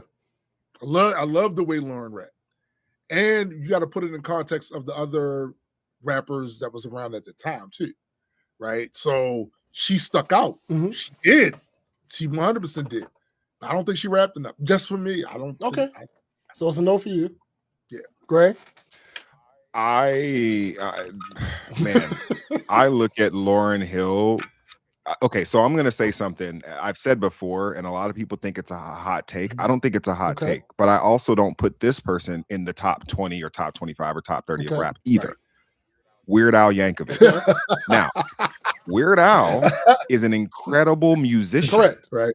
He's so incredible that he can emulate any musical absolutely. style to nearly a black belt level. True. That's his musical Absolutely. power. He's like 100%. Mimic. He's like He Mimic, can bro. just touch you, He's like Mimic. and all of a sudden he can rap, and he can rap as good as Eminem. It's like, wait a minute, what? I've said the worst matchup for Eminem in rap is Weird Al. No. Ain't another rapper. There's some merit to that. Yeah. I think Lauryn Hill is that. She's a really, really good musician, so she can morph into a rapper, but she can also morph into a soul singer. true. She can morph into a jazz singer. True. She can morph into Jill Scott. True. She can morph into Trinity point. 5-7. Good point. She can essentially be any and Correct. everything. I mean, she was in Sister Act as a soul, as a gospel singer, And an actress. and an actress. Like she is when we talk about amorphous, Yeah. she Good point. might be the poster Okay. child Good point. for that. Good So point. Good point. I'm saying Great she points. can rap, but if I'm taking a female rapper over her, it's going to be Rod Digger all day. Me too. And so Rod Digger would be in that slot too. but way before Lauryn Hill would be in Way that slot. before? Way. All right, listen. So your answer is no. Norway So before. Way out So there your with answer the is no. white folks in the mountains. Yeah. All right. So Norway. my answer is no as well. Mm. I don't agree with that way before. That way before is Okay. disrespectful. It might be Nigga, disrespectful. because listen, here's the Can thing. I put a caveat in there Go real ahead, quick Go ahead. to add context? Gray had a nice conversation with Rod Digger before a few years ago. You know what I'm saying? Like, Nigga, he had hold a up. nice Me and conversation Gray about just had a conversation about Rod Digger Thursday. So this isn't surprising. This isn't No, surprising. I'm talking about him and her. No, I know. Yeah, I get it. No, here's the thing. To steal Man Gray's point, his Weird Al adjacent point, I feel as though if Lauryn Hill, I feel like Lauryn Hill is Apocalypse. If she had, sir, Apocalypse is here with us. listen, That was literally his rap name. listen. He's here. I appreciate that. If it was so her will, Okay, got you. if it was so her will, Got you. there would not have been a female MC in the black space At that time, that would have been able to compete with her during that time. She was nasty, bro. And by the way, agree. it's not like she wasn't on songs with other female rappers. She's not on even songs with just female rappers. not even just female rappers. Like We talking let's not- Queen Latifah, right? Let's talk about let's just talk about all of her musical output. She did reggae better than Damien. Yeah, She did reggae better than Damian Marley. She did neo soul at least to the level of, if not better than D'Angelo on that song that they have together. yeah. She held her own to a disgusting degree with Queen. Vermin, look up the Fugees. Yeah.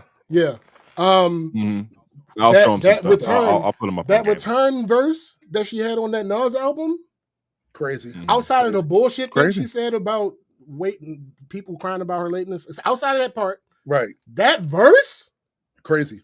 insane. Crazy. There is if when 1999 happened, she didn't have the issues that she had with Wyclef, Yeah. Agreed. we would be having a completely We have a lot more music from her, different too. conversation about Lauryn Hill. I don't Lauryn disagree. Hill would be, without a doubt, I don't disagree. in contention for the best African American female artist of all time. Yeah. But that didn't happen.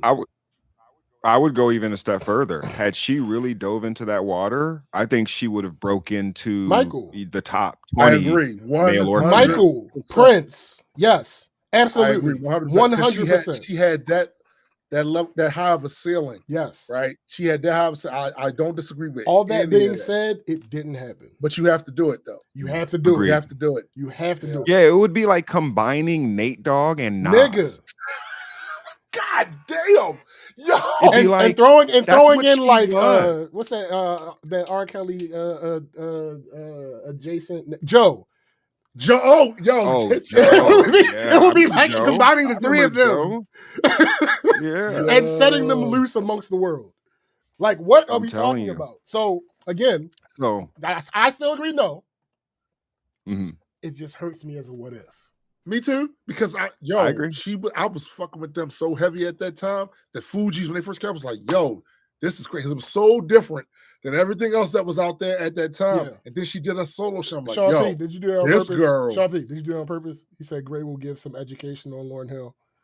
Did you do it on purpose, or that was a happy accident? It was on purpose. I feel like it was on purpose. Anyway, back to the list. Back to the list. All right, so no for Lauryn Hill. Back to the list. Let's Y'all see. seen Let's Big. go.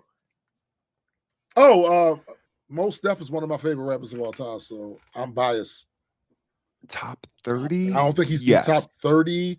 I think he'd be 31. I All think right. somebody can make an argument that he was just outside of 30. So you're saying no? No. You're saying no? I'm saying he's a. I'm saying saying- he's a borderline. I'm saying he's a Yeah, borderline. but I'm dog, not- we're not doing that, dog. Yes or no? Then if we're not doing that, I'm putting him in there. Okay. Because he's one of my I was favorites gonna of all say time. if we got to do that, I'm saying Okay. no. All right. Now, the argument that I would give, because I'm not, I'm saying yes. I'm saying yes. The argument that I would give is there are many people who argue that Mos Def is one of the few people that broke out that didn't have to learn how to rap. Mos Def's rap ability is innate. There are people who have learned how to rap and gotten amazing at it. 100%. Yeah. Mos Def Eminem. did Mos Def did not have to learn or be taught born with that how shit. to. Yes, he might be the most natural rapper that has ever made it to the mainstream. Yeah. And there's a short list. He's not just hands down number one, but he's on that short list. Oh, I know somebody on the list. I mean, you guys don't know. One of my nephews. No, I said that has made it to the mainstream. Oh, okay. Yeah, that has made it. That has made it to the. the mainstream. He There was is a 8. short list. He was 8, and I was like, Word. nigga, where you get this flow from? The fuck? Yeah. The fuck? So yes, I teach you that. will go ahead and say yes for Mos Def. Yes. Okay, Talib. I think he's higher than Really? Yasin. Yeah, I do. Oh yeah. In fact, I think he's unquestionably a top 30. Okay. Oh yeah. I think Talib Kweli is. I think definitely- Talib is dope. lyrically. He's insane. He is. I like him, but I think I rate most higher than him. I do. Same. I do. Wow. Yeah, I would disagree also, on that. I think Talib I would is a take piece of Talib shit. over. So there's that. Like, I can't ever separate that. Like, real quick tangent. The whole separate a person from their art, that rubs me the wrong way applies for sometimes. me in the way of I'm not throwing their art away. But whenever we talk about lauding a person, that person is still the person. Okay, here I have one quick caveat on that. If it is beyond question that what they did is what they did, and you got bad paperwork, fuck your art. I don't give a fuck about your art. You fuck you, your art, your people who support you, all that shit. But if it's like rumors, it's like I go back to this, and I know this is a weird, touchy subject, literally specifically, but the Michael Jackson thing. The Michael Jackson thing. There's a video out right now with Aaron Hall, the kid who was, I think he was the voice of the Lion King, or maybe one of the other child actors or whatever. And they said that he was kicking it with him and Chris Tucker and Michael Jackson on the Neverland Ranch.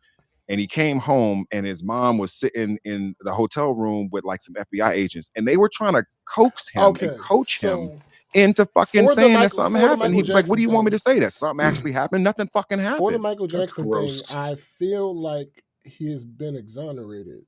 I think that everything that still exists about it. There's still people. That's what I'm saying. That's what I'm saying. Crazy. I think everything else that exists is going against what has been decided already.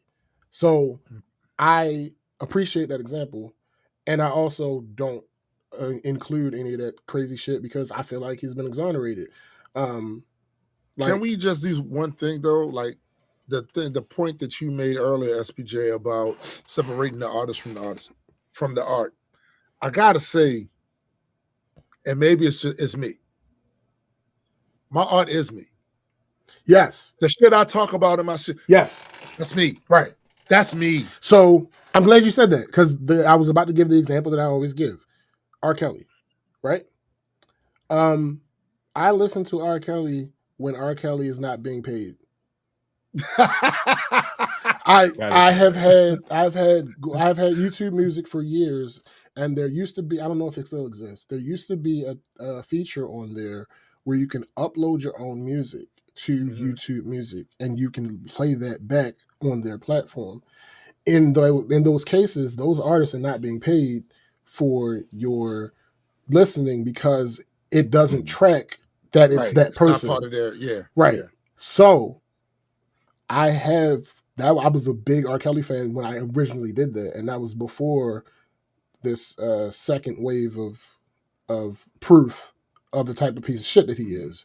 So all of those that I may have bought back then or downloaded without paying for are sitting on my YouTube Music in my uploaded section. And if I want to listen to R. Kelly, I listen to it there. But to your point, I don't really listen to any of his sex songs. Because you know what he talking Right. about. Like his Does he have songs that are not? absolutely. sex? So, Yeah, he did. so R. He did. Kelly, He did. R. Kelly, if he didn't get in trouble, and people might dispute this, I hear people saying some crazy shit that is just not realistic because they're taking and not separating from the art from the artist a little further in the other direction. Right. R. Kelly was potentially the greatest R&B mind ever. Mm-hmm. I agree.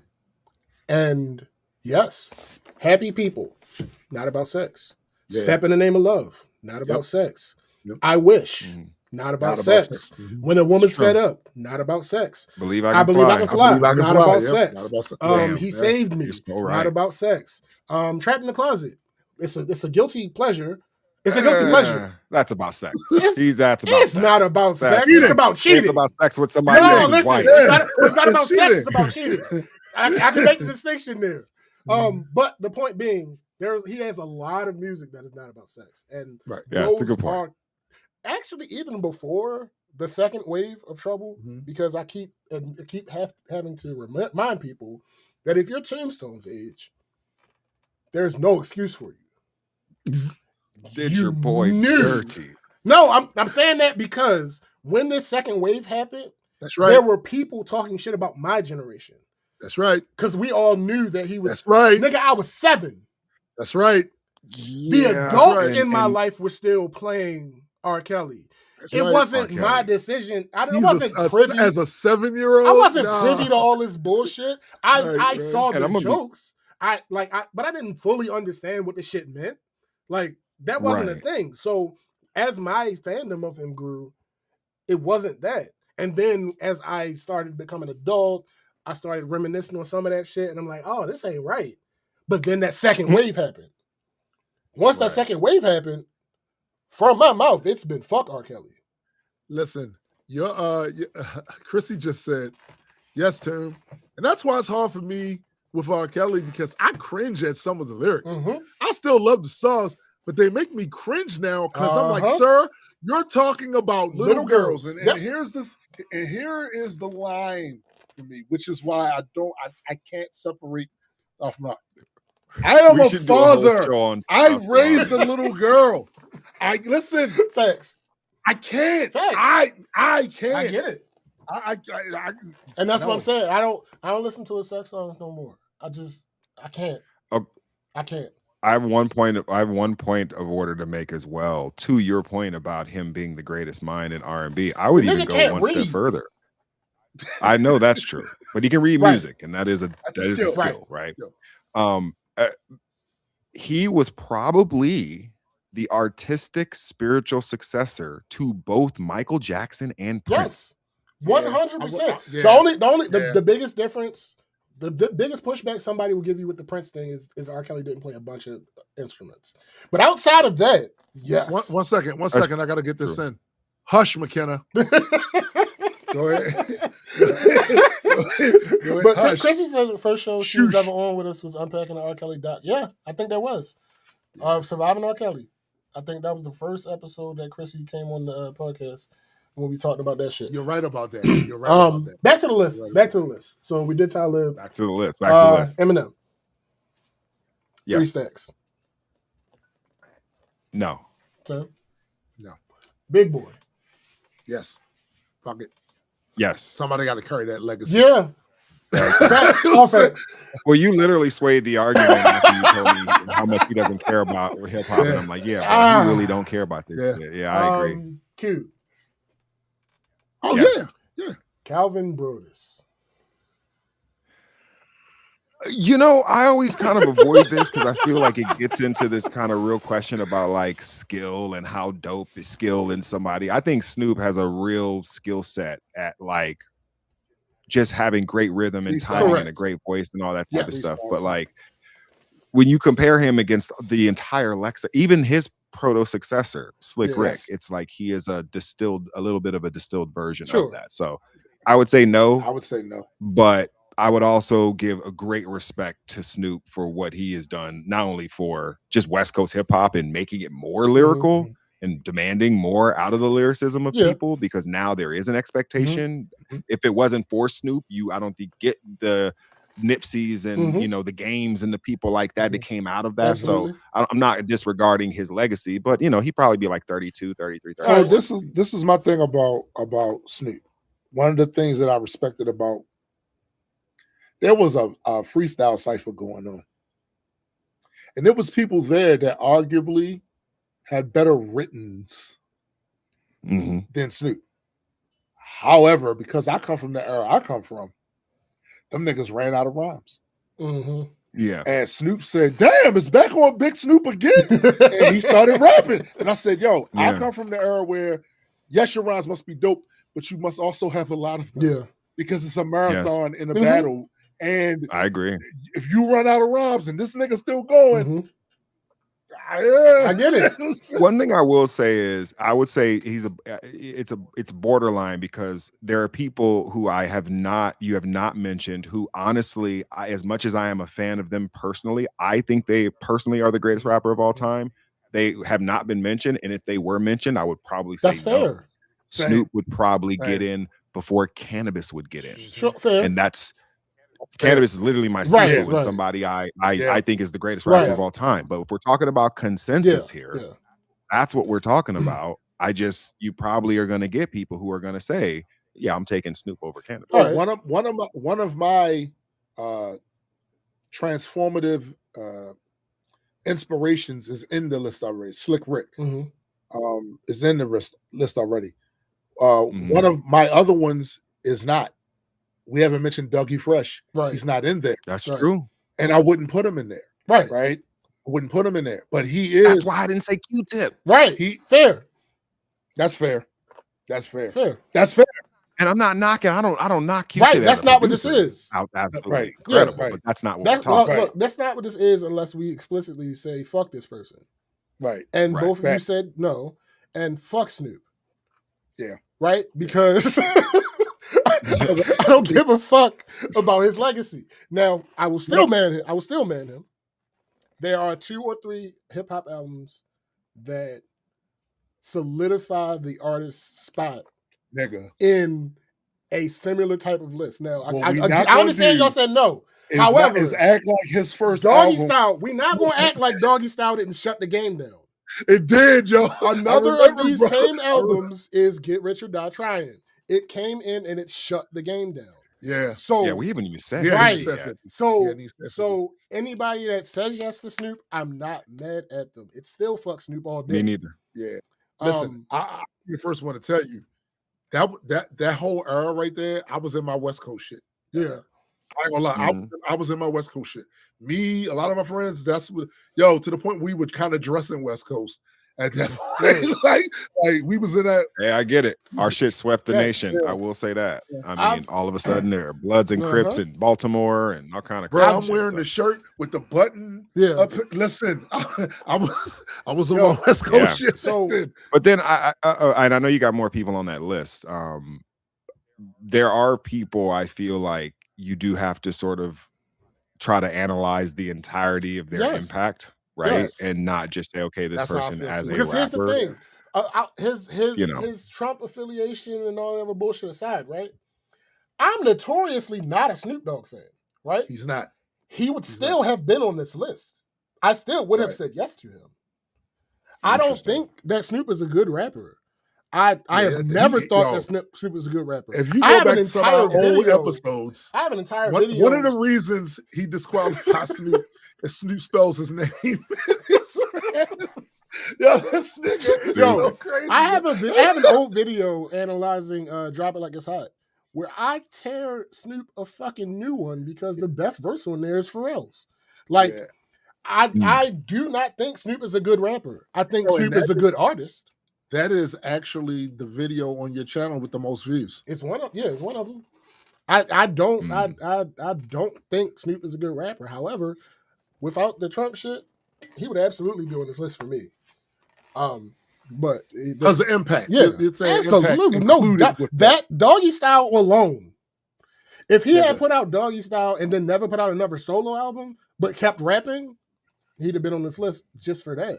Because Dougie's, I can't. It's hard to explain. To Also people who the stuff with who the weren't Chronic. there, how big that album was. Yeah. It's hard to explain, bro. Yeah. But I do recall when it dropped, there wasn't too many places I could go in Baltimore where motherfuckers was not playing that shit. Just like with NWA, and I'm talking Dope Man. Mm-hmm. I remember being on the basketball court, niggas coming out there, Mm-hmm. they're rocking Dope Man.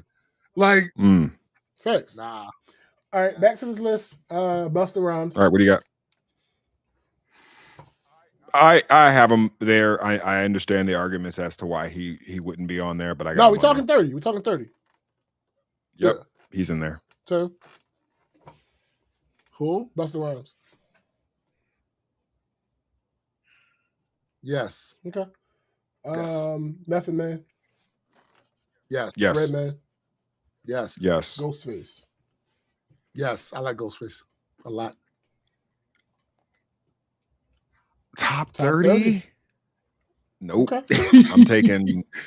I'm taking Conway over him. I'm taking Benny over Right. him. I'm taking Larry June That's over him. hilarious. Yeah, Also, crazy. I'm taking I'm saying for me, we don't get Conway and the rest of them without Ghostface. that's true. That's fair. I also say that's extremely fair. fuck Ghostface because allegedly he's a bigot. So fuck him. It's just childish. That wouldn't It's surprise me. it's childish trends, and he disowned them. So Oh, I saw Yeah. that. Yeah, that's Yeah, unfortunate. so Yeah, fuck I did not know he that went at down. all. yeah, That's he went down. crazy. He went down the Elon route of yeah, That's basically. crazy. Next on this list, the chef Raekwon. I fuck with Raekwon. Top Top 30. Purple tank, yo. Oh, hold up.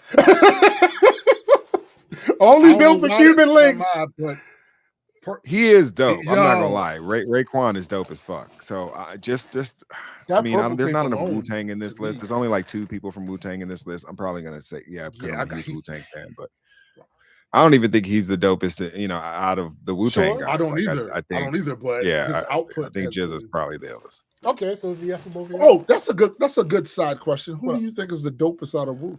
Dopest and Wu-Tang? It's Jizza. I would. Jizza, Method, and then you could split the difference between Ray and Ghostface. I'm going Clifford. Yeah. Big Cliff. Big Yeah. Cliff. Big Cliff. Yeah, I'm going Method Man as my number I'm one. going with Meth too. Um, I'm going with Meth too. That might sound like a cop out. But I do like Jizza. I like James. I like James. Jizza a lot. You know what I'm saying? I think it's a cop out, but I'm also sticking with that answer. I'm going with Clifford. Next on the list, Earl Simmons. Yeah. Oh, DMX. Yeah, I'm putting him in there. You know why I'm putting him in there? Yeah. I'm putting him in there because for a lot of reasons, but more so than just the fact that I fucked with DMX super heavy. So did my favorite rapper fucked with him super heavy. Yeah. You know what I'm saying? So yeah. Okay. Even though he has some questionable bars. Sure. He Absolutely. did. Absolutely. But we're him and talking Biggie both had some questionable. Yes. Absolutely. Yeah. Yes. But the whole amorphous thing, first of all, DMX is my id. That's the other thing. He's my id. So like, yeah. My argument for DMX is number one. First of all, I totally forgot about him and great pick. I think he's probably a top. He 10 might be a top guy, 10, maybe 11 guy. He might be a top 10 guy. Might be, bro. But then also you think about he had one of the best 4 album runs. That's the third one. That's the third one I was talking about. Yes, that's the third album that I was talking about. Literally nobody. Yes, there's a Doggy Style. Yes, there's a Get Rich. Nobody did what X did with It's Dark and Hell Is Hot, and then there was X. Nobody did that double album in 1 year. 1 year. Nobody did that shit. 1 year. Nobody did that shit. Yeah, I agree. DMX, yes. All right. And then you also got to factor in because we talking amorphous shit. Yeah. He's doing acting shit. Absolutely. And he was the biggest. Like niggas biggest in the game. hate it. Niggas might not think about it or consider it.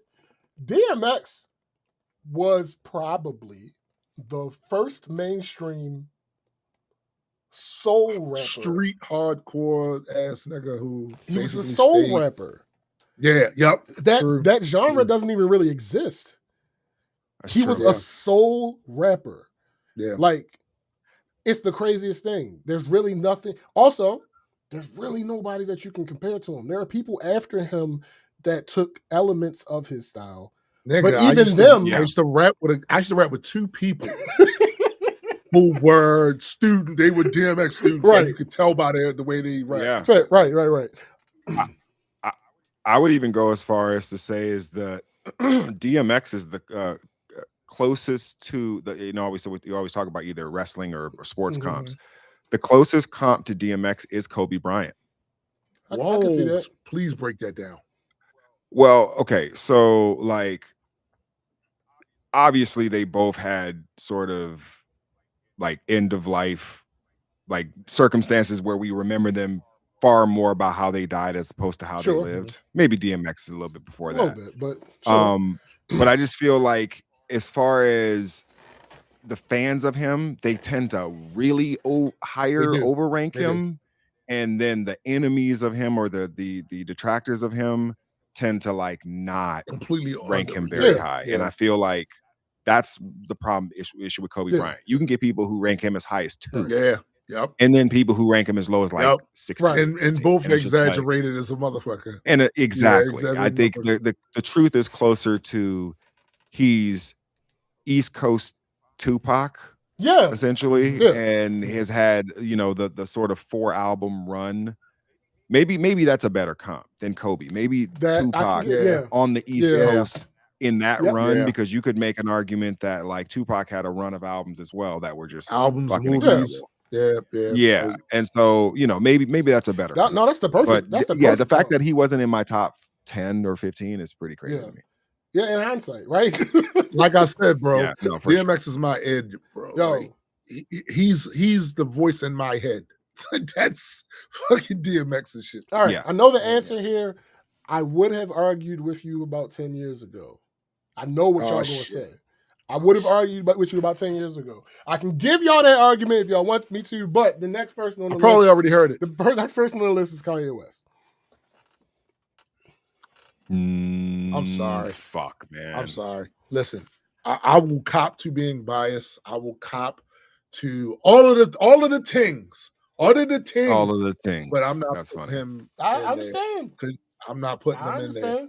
As much as I loved his music at one point, I'm not putting it. I'm not putting it. Well, see, I never thought that lyrically He he wasn't. was He wasn't. exceptional. He wasn't. But- Right? It was I his just thought that overall. for the It was his time he was overall. We're not different. He was just talking different, about and lyrics. his sound was Right. different, and he had just a different thing going on. And so, okay, awesome. It was his overall. Top 30? No, All right. no. Just there's no argument you you- can make the do- top. do you he's a want my top old 30 rapper. argument? Top 30. That You he want my is. old argument?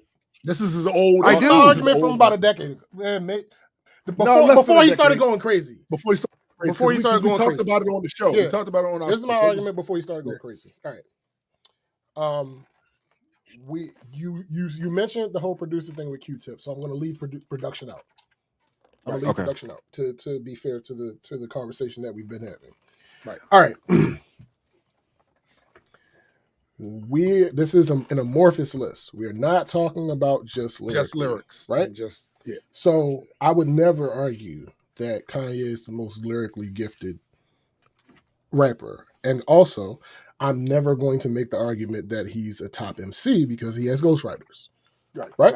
Yeah, I was gonna say I think Snoop is more authentic as a dude who writes I for agree. himself. That I would be like, I would take Snoop over Kanye. I agree any with your day. first As an statement. MC, I agree with your first statement. yeah. I disagree with your second statement because we're not talking about MCs. We're talking about rappers.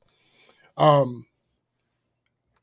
There was a real what's the word I want to look? I've been partial to the word dearth recently. There was a real dearth. Pause. Sure, I didn't say. Okay, Listen, whatever. listen. There was a real dearth of backpack rappers in Yes. the mainstream when Kanye came out. Keep going. Black Star had their ascent and decline before Yeah. Kanye came out. Common had his ascent and decline before Kanye came out. So the backpack category of hip hop was down bad, down extremely bad. And then came Kanye. And what did Kanye do? Well, Kanye brought backpack back to the forefront of hip hop. He brought along people like Common, Talib, Mos back to the forefront of rap in that time period where he was the hottest, newest young MC on the scene. And he did all that. And that was one era of Kanye, right?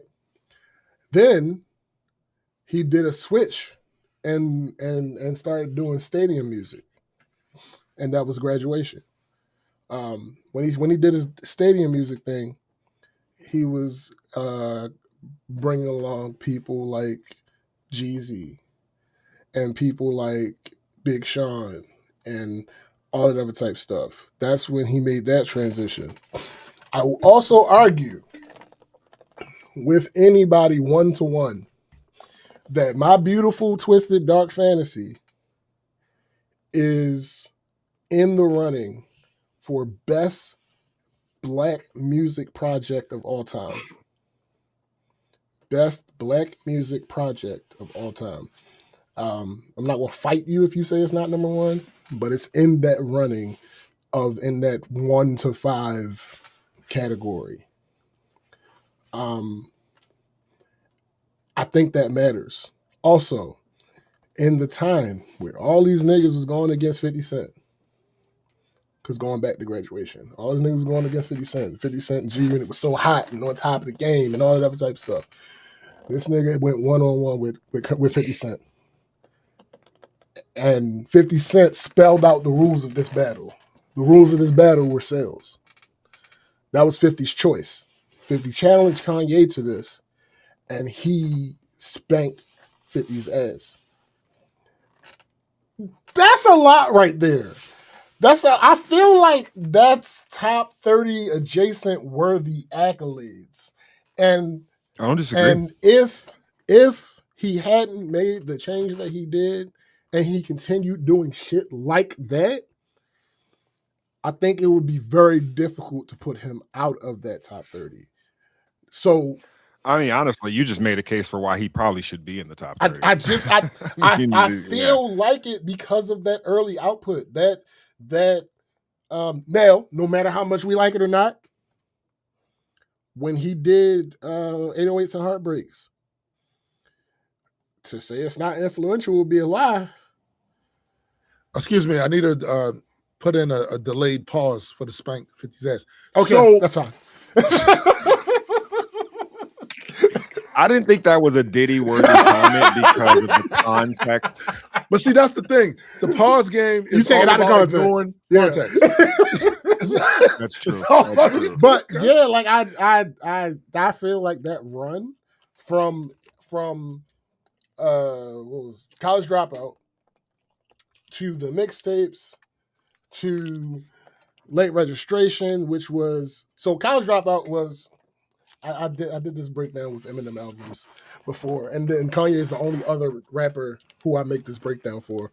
College Dropout was his super sampley, boom bap, height of 90s R&B. I mean, not R&B, height of 90s boom bap type album. Yeah. That's what College Dropout was. Late Registration was his beginning to make his own lane. Right? Because if you want to talk about Blueprint, but again, we're not talking about production. I'm just mentioning that to mention it. You talk about the Blueprint. The Blueprint doesn't get made without Kanye West. Not the way it doesn't become the album that it is. So you go to Late Registration, it's an orchestral album. Because 90% of the songs. Because I am petty about a lot of that shit, I'm giving Jay the credit for Blueprint. That's fine. That's fine. That's fine. I'm petty. That's fine because we're not talking about production anyway. I just brought it up to bring it up. Late Registration. Yeah. Late yeah, Registration is an orchestral album. Niggas don't necessarily pay attention to that, but if you listen to the album, Well, it's orchestra. He included orchestra throughout the entire album. Big band type stuff. Then you go to Graduation. Like I said before, stadium music. That's when he started doing that stadium music shit that took over the fucking sound waves of hip hop for 5 to 10 years. 808s and Heartbreak. That's the auto-tune thing. That took over the airwaves for 5 to 10 years. And then he breaks all fucking convention and comes down and says, and honestly, this might be the beginning of the end as far as his ego and his all that other shit. But he breaks all of that and says, fuck being an MC. What I'm about to do is show niggas that I'm the greatest artist that ever lived. And he put together My Beautiful Twisted Dark Fantasy. That piece of music, that album, is probably the most meticulously crafted album in hip hop history. There are very few competitors for the care, the collaboration, the artistry that went into that album. So had he continued on that trajectory, it'd have been a whole different conversation. But now fuck that nigga. Well, I'm curious because you had brought up, and I'm sure this name is on that list as well, as we sort of move past Kanye, but 50 Cent. He's 2 down. The person above him is Ludacris. Luda, no, but honorable mention. Tim? Who, Luda? Yeah. Top 30. Honorable mention. I would, before this Trump shit, I would say yes. I would say yes. I would say You're that, waiting. You should probably wait. Yeah. With right. the rest of it. But I would argue Ludacris was already. What about Consequence? No. Oh, okay. No. I'm just asking because he wrote a lot Consequence, of Kanye's yes, rhymes. Consequence wrote a lot of Kanye's shit. I'm just asking. But also, there was a reason he was in position to be Kanye's perpetual ghostwriter. Right? It's not as if he didn't get a chance. He's Q-Tip's cousin. He got a chance. That's true. I mean, we had this conversation about Remy and Hap and the whole ghostwriting and how much is it, you know what I mean? So I don't know where we want to draw the line. Well, I'll just say Consequence himself. Nah, you don't belong here. That nigga can rap his ass off. But so can Saha the Prince. I'm being real with you. The only reason I would say no and don't even consider him, because I hate that nigga. I don't like that nigga at all. Yo, his teeth too big at all. He is annoying. His teeth too big. All right, 50 Cent. Curtis! Yeah. You got to put Curtis. Yeah. You got to put Curtis in there. You got to put. He's the last of the old guard. He is the last of the old guard rappers. I think maybe the cutoff is at. I think Wayne starts that new era after 50 is the last of the old, like the Snoop and the M and the 50s and the Nas's, like they all sort of came in the same class. Maybe Nas was a little bit earlier, but like most of those sort of mid to late 90s rappers who would come into their own in the early 2000s. I think he was the last group of that. Yeah. And also the amorphous thing does work with 50. Yeah, it does. It does work. It works in his favor. Also, potentially fuck 50. Like, I don't know enough about the shit that whether it sticks or not. But he got a lot of perilous paperwork that's alleged. I ain't like what he said about cops on Breakfast Club that time. So that's why potentially it's fuck him. But at the same time, the amorphous thing works really well with him. It does. If you start looking at his overall, it works really well. Yo, it was motherfuckers that wouldn't drop when he dropped. Facts. Because famously, Jay-Z is quoted as saying to everybody else at Rockefeller, and this is when Rockefeller was signing everybody. Like Twister was on Rockefeller, MOP was on Rockefeller. Like he was signing everybody. He literally said, "Hey, if y'all about to drop now. Otherwise, we gonna have to wait till 50 drop." Yeah. Like he's famously quoted as saying that. Now, did he actually say it? I would argue, 50 was the greatest rap heel. Yes. Probably still Oh, is 100%. in the history 100%. of business. And so you say what you want about him, whether you love him or you hate him, he Love it or at hate the it, highest that level underdog. is the villain. He is the final boss in most hip hop cases. All right. Because and specifically because he has two nukes that are just sitting on the sideline no matter what happens. Eminem and Dr. Dre and possibly Kendrick. Right. That's 3 nuclear warheads he could deploy on you at any time before he even gets involved with money. And they would do it without question too, which is the other problem. They would do it without question. He would say it, yo, let's go. I need you to. Oh, all right. No question. All right. But I do have a question for you, Greg. And you can What's up? definitely jump in on this, SPJ. If you was to compare 50 to a wrestling heel, which one would it be?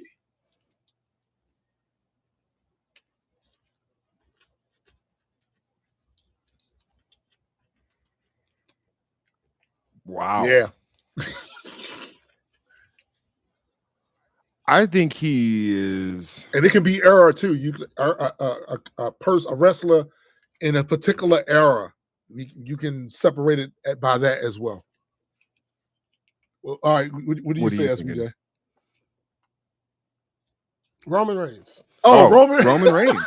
Oh, that's a really good one, bro. That's that's dope as shit because that's the greatest one right there. That's dope as dope as a motherfucker because he has I can't even touch he has that. his crew. Yes. Just like the bloodline. No, you're so right. I gotta bro. say and Roman and Reigns. he's had previous iterations of the bloodline. You know, he's had G Unit and different incarnations. He's fell out with people in the bloodline.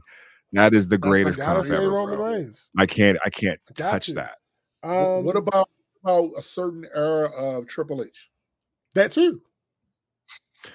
Yeah, I could, but man, Roman is the greatest villain ever. No, he definitely is. But I'm saying at that era, Triple H was Darth Vader. Reign of Terror. His Reign of Terror, and people turn. Oh, with the sledgehammer. Yes. Oh, you forget. You got to remember though. I was in the army and deployed around that time, so I missed a whole chunk, bro. From 1999 when I got locked up to 2000. No, 2000s when I got locked up. So from 2000 to like the end of 2000, the middle of 2001, when I basically got out, went and signed up for the military, went to the basic training. 9/11 happened.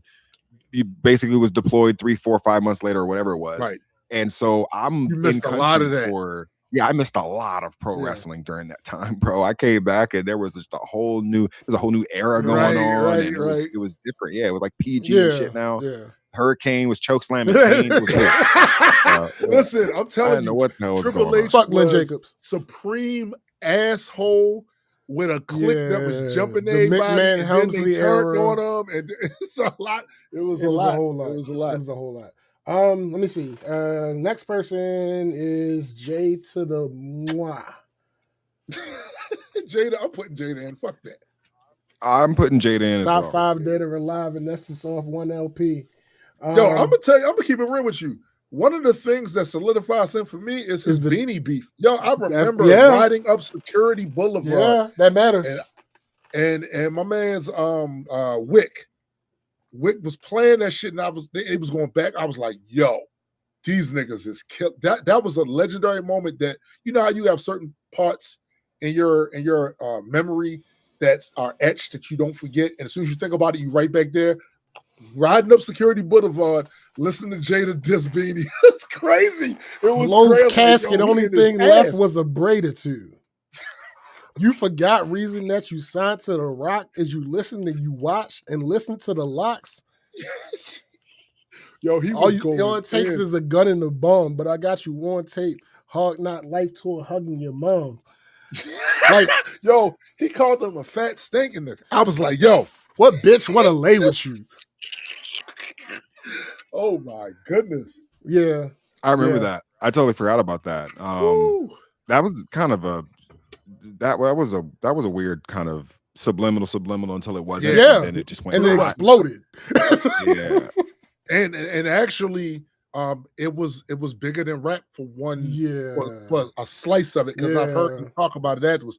Like if they thought they was going to be anywhere in the same vicinity, the crews they strapped up because It was on that for a minute. It was on that. Honorable mention of True Life. Niggas don't realize True Life, how much of a menace True Life was in real life. They was scared which of his is ass. why he never really became big, because he kept getting in trouble. But anyway, he's also a rapping motherfucker. Yeah, True That's Life a could rap his rapping ass ass. off. So But he rapping- also couldn't stay out the streets. And yeah, the famous beef clip where he's out there in the basketball court shooting up and shit, like just like he was always getting into something. But Facts. a lot of them dudes were scared of him, bro. Mhm. A lot of them New York dudes were scared. He of was True the Life, yo. boogeyman for real. He was the boogeyman, right? Right. Next on the list is K Dot. Top 30. I it's funny. I'm not the greatest Kendrick fan like that. I'm just not a fan of his voice. Right. In the same way that people were not a fan of Cannabis's Right. voice. I remember just getting into it when I was younger with people because like his they voice. quote unquote, they hated Cannabis's voice. And I was just like, I didn't understand what they were hearing because I didn't have any problem with it at all.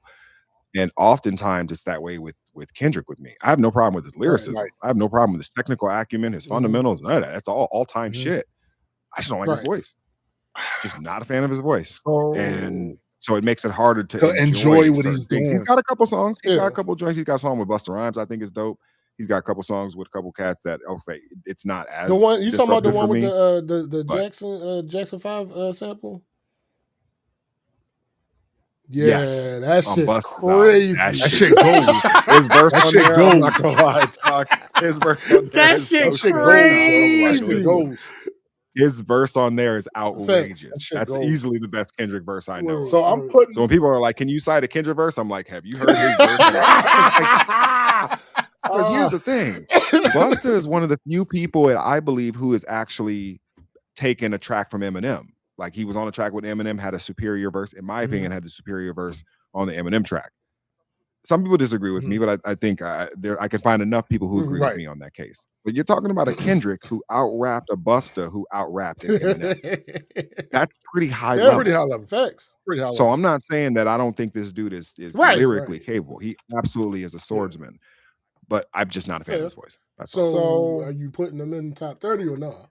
Yes. Okay. Oh yeah. I'm putting him in the He's a top 30 because for a lot of reasons, of course. He has feats, bro. Yeah, he has feats. Feats right? is the reason that I cannot deny him. Yeah, he has feats. And also to me, the Drake beef was the most substantial public mainstream rapper beef in probably history. Yeah. Like the numbers it did, the amount of conversation it sparked, the fact that there's still legacy shit going on now because of that shit back then between camps of people who they're not even directly part of the camp. Right. Like, but they started beefing because of the beef, and now they still going at it. It's like, it's a lot. It's a lot. That's crazy. And then him being, of course, connected to the Black Panther stuff. He has a lot of feats, and then all of the fucking Grammys. Like, he has a lot of feats, bro. I don't see how you don't put him in there. He has a lot of feats. Like I've realized that people who don't really know me and may hear me just speak about him think that I'm a bigger fan of him than I am. Same. When me and Gray was talking about this Thursday, I'm like, there's not more than one Kendrick album that I can give you front to back. There are several albums throughout hip hop history that I can give you front to back. Yeah. I don't think you ever said which album that was. Is that To Pimp a No, Butterfly? Or is that I To don't Kid like Bad To City? Pimp a Butterfly. I think Okay. I'm not even gonna get into that. I'm not gonna get into that. But no, and it's not Good Kid either. It's Damn. Damn is the album for me that I can go now. GNX is also close, but that's Verm, that's hilarious. That's only off of the wave of the beef, right? Verm said, "Wait, he's got more than 2 feet." Yo, that's hilarious. Insanity. That's insanity. That's hilarious. But yeah, so yeah, that would be more Damn for me. But also that's because of the energy. That was when he put out Damn, that was kind of when he was really. So To Pimp a Butterfly is the album that you can say he made his most direct diss towards Drake on to that time outside of the Control verse where he said his name. But again, that wasn't about beef, that was about competition. But in what the fuck is the name of that song? Damn, the shit Pharrell produced. We gonna be all right. I can dig rap in, but a rapper with a ghostwriter, what the fuck happened? So yeah, there's that. But on Damn, he did this whole thing where he was dissing Sean, he was dissing Drake, Yeah. and he was like, "Niggas, just say my name. Say his name, and I promise that you'll see Candy." So, like, that was the whole thing. He did the whole. Niggas probably don't know because niggas aren't Drake historians. I happen to be somewhat of a Drake historian because when he first started rapping, I was a fan of Drake. But one of the albums, he has this like Drop It Like It's Hot reinterpretation cover type thing. It's trash. But on Damn, one of Kendrick's songs, he does this whole cadence, this whole section where he does the Spirit of Juvenile High, and that entire section is about Drake. So it's like, and the concept aspect of it, where it means one thing if you listen to it forward, and it means a different thing if you listen to it backward with the whole album. Anyway, the point being, I'm not really that big a fan of this nigga. I don't really listen to his music. Like, yo, to me, my favorite commercial song of his is All the Stars, yo. I love that video. song. That's another song. And then once I realized he was talking about Drake, it kind of went up it went up a little bit, you know what I'm saying? But I love All the Stars. Yo. That video is fire. It's off of the Black Panther soundtrack. That video is fire. Yeah. You know what I'm saying? But no, outside of that, I'm not really that big a fan of this. Like, I don't know as many of his songs as people may think that I do know of his. Neither. Verm asked about Royce. I love Royce when Royce is doing what he's supposed to do. What's your favorite Royce album? My favorite Royce album is probably it's one of the newer ones. It's not Tabernacle. Tabernacle is a song. Tabernacle might be my favorite Royce song. Book of Ryan. Prime for me. Word. Okay. I can't fight that at all. Book of Ryan might be. No, Success is Certain. I don't know. Honestly, it's funny that you say the point that goes along with my last point. I'm a much bigger Royce fan than I am a Kendrick fan. Because I know I can go to several of Royce's albums and be like, is this mine is Death is Certain. Death is Certain. I like most of his stuff, but Death is Certain is probably my favorite. His beef song, his version of beef on it, like it's probably my favorite. Yeah. Let me see. Yeah. I mean, to that point, I feel like everybody you named on that list, you can make a compelling case for them. You know, obviously the first 11 you named were concrete, right? They were all pretty easy. Yeah, pretty easy. But then once you start getting around like 20, 25, everything is subjective. Yep. It's very soft. Like, yeah, you could take this person. Yeah. Exactly. So I think it was a great fucking list, number one. The only person I think that we probably didn't bring up on that list, in my opinion, was Pun. Yeah, we didn't bring up Big Pun. Oh, hold up. Well, no, I don't think Pun was on that list. Know who else we didn't bring up? And I'm glad because I really wouldn't put him there, even though he was one of my early inspirations. Coogee Rap. Word. I said Coogee Rap. Rap is in Gray's. Great. He's in my top 20. I'm talking about his list. Oh no! All right. Let's run this down. No, he's not on that list. Let's run this down a little. Get through these last ones. Cole. No. Fair. Drake. Yes. I don't want to, but I don't want to. I get it. I really don't want I to. get it. He defeated Common. But He defeated. He beat did Meek he Mill defeat ass. Meek Mill? he Destroyed me. And he took a head up fade with Kendrick. It wasn't great didn't- for he him, didn't but just he defeat. took the fade. he destroyed me. He destroyed me. Meek was never the same. Meek's He career was never the changed same. His whole afterwards. career changed Yeah. after that. Like, Yeah. but let me I think allow Kendrick me and Drake just to are say both- one more both time. I don't want to, but I don't really have much of a choice. I get it. I get it. I'm with you. Wayne. Yes. Yeah, I put Wayne in there. I think it's difficult to argue against it. Yeah, I have arguments. Don't get me wrong. no, you do. Yeah, I have arguments. Beginning of the new era, Wayne, Yeah. absolutely. Push. Oh, that was another. If you're that saying was the another. Clips as a That group, was another boon for Kanye. Kanye gave If- Push his first solo deal.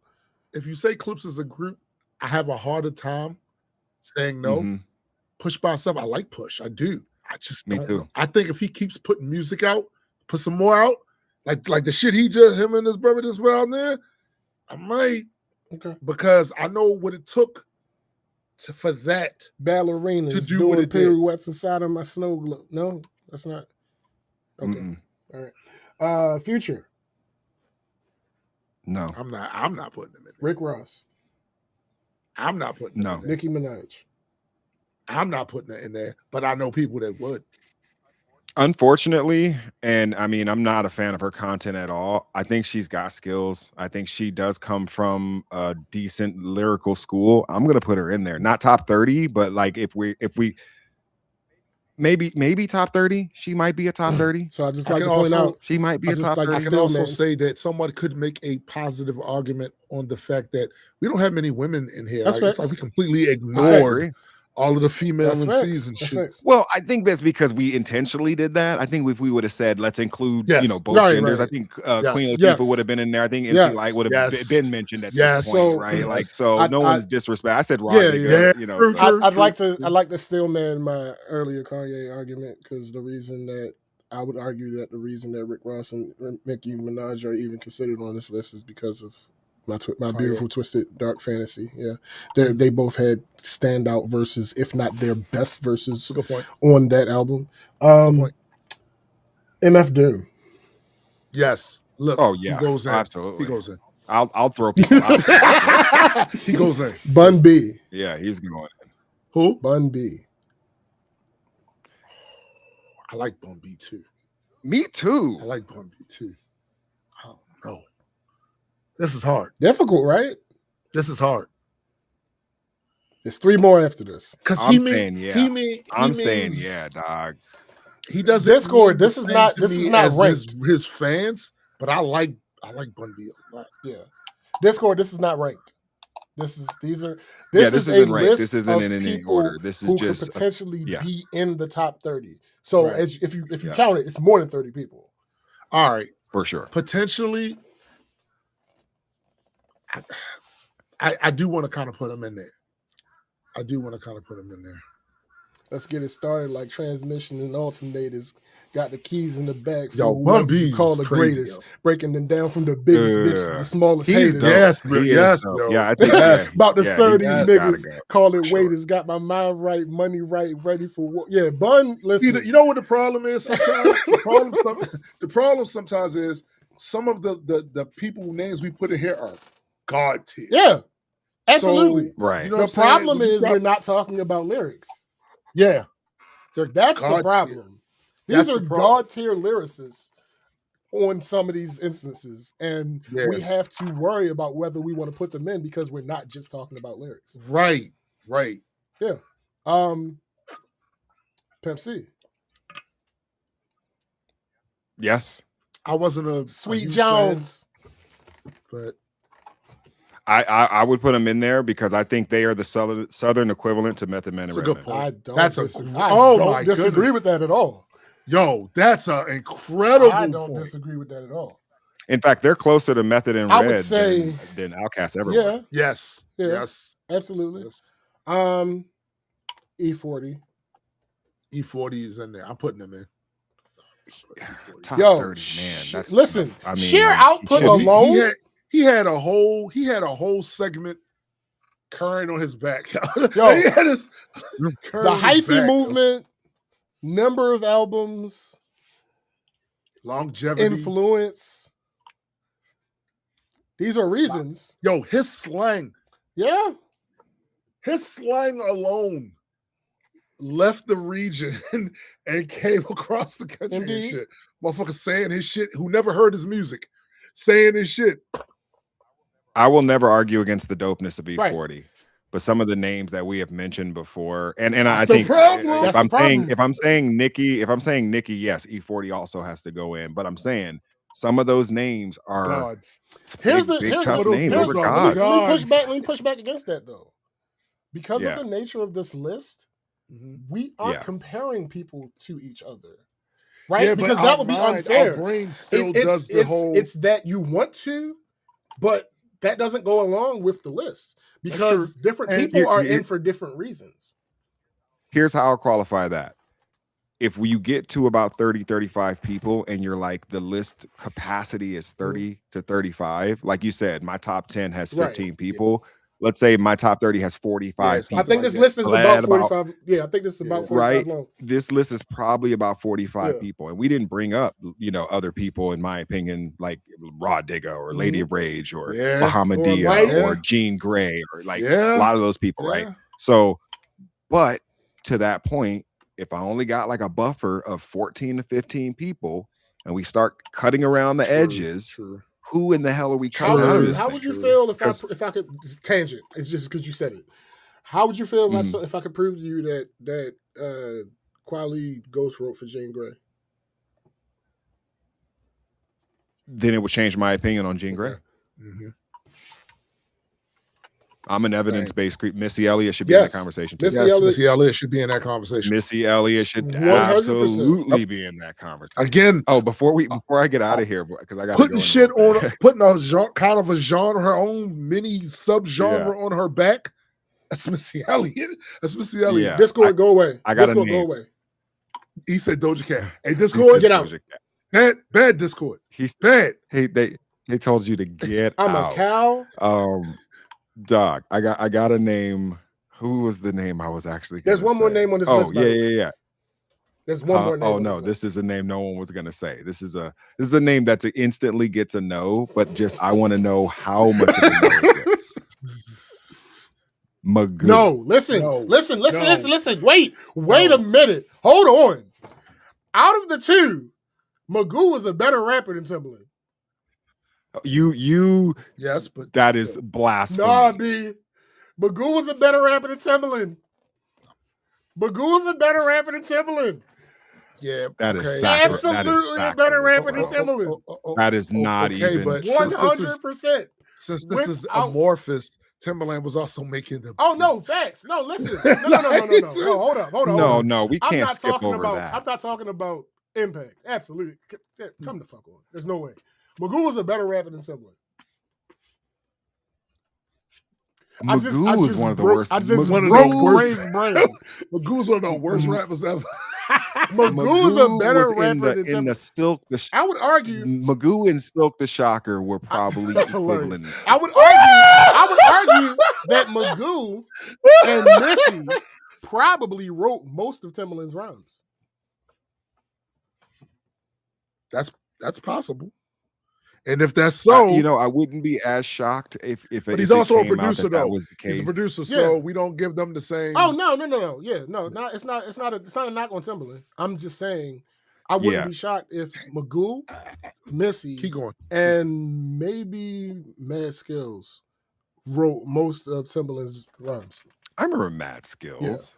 Yeah. Yeah, Skills. Skills. Remember he used to do the Uh-huh. wrap ups at the He did end one of the this year. year. He did one? Because he's Uncle still Murder doing took him Hell over yeah. from him, but yeah. And I don't even know how the fuck that happened. There was a time where every year I was listening to Skills, and then it just didn't Yeah. happen. And then I was just curious one day, and I looked up wrap up for whatever year it was, and I saw Uncle Murder. And I'm like, Uncle Murder? Why is Uncle Murder doing a Yeah. wrap up? But yeah, Skills. I think Yeah. Skills did one this year.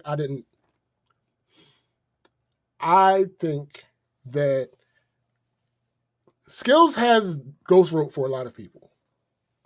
I think that because we won't know ever who he ghost wrote for, I feel more comfortable saying what I'm about to say.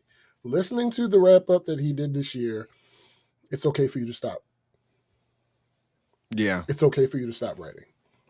Yeah. It's okay. He's probably tired. You've He's done, probably just over you've it. Done, yeah, you've done a lot. You've done enough for the culture, bro. You've done the last name, before Tim gets back, is Killer Mike. Yep. Yes. Run the Jewels, nigga. I don't even think that's a question. Yeah, I don't even think that's a question. And I even think before Run the Jewels, he was already a legendary MC. Yeah. This nigga said, it's okay for you to stop. You've done enough. You've done enough. You've done enough for the culture. When you stopped doing the wrap up, I was sad. When I heard your wrap up for this year, I got sad again. So let's retire that. Let's go ahead and let Uncle Murder do. That's why people be scared to rap, man. Because I know, yo, I know, I get it. But the good thing about it is, if Skills heard me say this, it would not deter him. His confidence is such that, So, his name is Mad Skills. Listen, his name is Mad Skills. You're willing, and that applies. Mad Skills. That applies. Hey, that absolutely. My man's name is Busta Rhymes. And that applies. I mean, until he put out that goddamn "Look at Me Now" verse.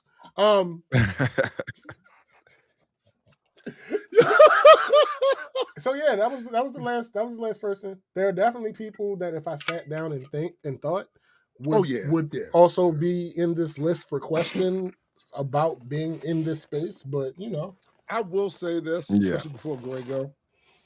Yeah. I mean, we're at 3 hours, so yes, that's true. So, are we?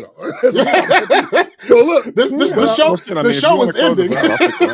I just want to say how this conversation has sparked up stuff about what I've been thinking about hip hop for a long time now, and the fact that we could go through so many names and still not get every single fucking name. We ain't mentioned Killer Priest. That's fair. Like we can, because I know when this shit first started, when it first started hitting the whatever, we only had an hour of hip hop. There was only very few people that had recorded a record when I started listening to the hip hop. Yeah. And to see now that in 2026 that we can go through this in year 51 huge ass list and still miss so many. Some phenomenal shit is crazy. The next time we have this conversation, I would love to talk about the actual history of hip hop, like the length of history of hip hop that goes further than the 51 years of recorded history. Absolutely. Because I think there's a legitimate case that hip hop goes all the way back to like the 20s. Yeah. I know what you're saying too. I know what you're saying. Yeah. Like they give us credit for it starting in 76 or 75 or 77, whatever it was. It's like, okay, what about the precursors? The proto hip hop. Yeah, the proto hip hop. Exactly. Proto hip hop should at least be considered. That led into what we now know and what Kool Herc sort of codified and a lot of the other stuff. Hip hop. Yeah, a lot of stuff. Oh, Diddy. No Diddy. Scat. Hey yo, Cosmic Hobson is a lyrical miracle rapper in the worst way. He was his own. His own worst enemy. And it led but it's to not him, that he didn't have some stuff that I liked. Yeah, absolutely. But he was his own worst enemy, and it led to him not meaning much in the footnote. Wasn't he signed to Ruthless? Probably. He was signed to Ruthless. Who wasn't signed to Ruthless? I don't remember that. Yeah. I don't remember that. But I do remember his sort of time period where he was, because I came out around the same time. I would argue me and Hobson are in the same class. Probably so. Yeah. This nigga with his blue contacts and shit. Like Did he have blue contacts? Yes, he would do the craziest shit. There was a certain point where he was destined for greatness. And then I don't know, maybe he believed the hype too much. You know who first signed him? Who? Jerry Heller. See? Label Ruthless Records. I knew I wasn't going crazy because he had a beef with them after by the time I found out who he was beefing with Ruthless. But yeah, Jerry Heller signed him. Yeah, that could have been a big thing. Hobson. Well, gentlemen, I just want to say thank you guys for allowing me to come on and be a guest on this awesome platform. You know, I love watching you guys every fucking week. So the fact that I get a chance to come on here and talk shop and hip hop, And that's crazy. And I'm always sharing the show and everything. I always do a show on Friday to tell people like to come over here on Saturdays, and then sometimes some mornings I'll do a show in the morning. And if anybody wants to follow sort of the new accounts and everything at Majesty Reader, I was just about to say it. We didn't mention Majesty or Majestic once. Right. We just had a whole conversation about hip hop. In 30 seconds, let's just say that we have successfully democratized the storytelling experience with the greatest comic book reader on planet Earth. Welcome. Welcome. SPJ is writing one of the best stories I've ever read or have had a chance to build and create in The Last True Matriarch. Tombstone is running the greatest comic book company on planet Earth, Majestic Comics. And we're just trying to give you guys and everybody else the greatest experience that they could possibly have. So thank you so much for that. We appreciate you, and we'll definitely see you guys in this coming year, 2026. Yeah, absolutely. So for my man SPJ, I am Tombstone the Dead Man. He is Great and Square. And for the greater multi-world and G Universe family, we are out. Peace. Peace.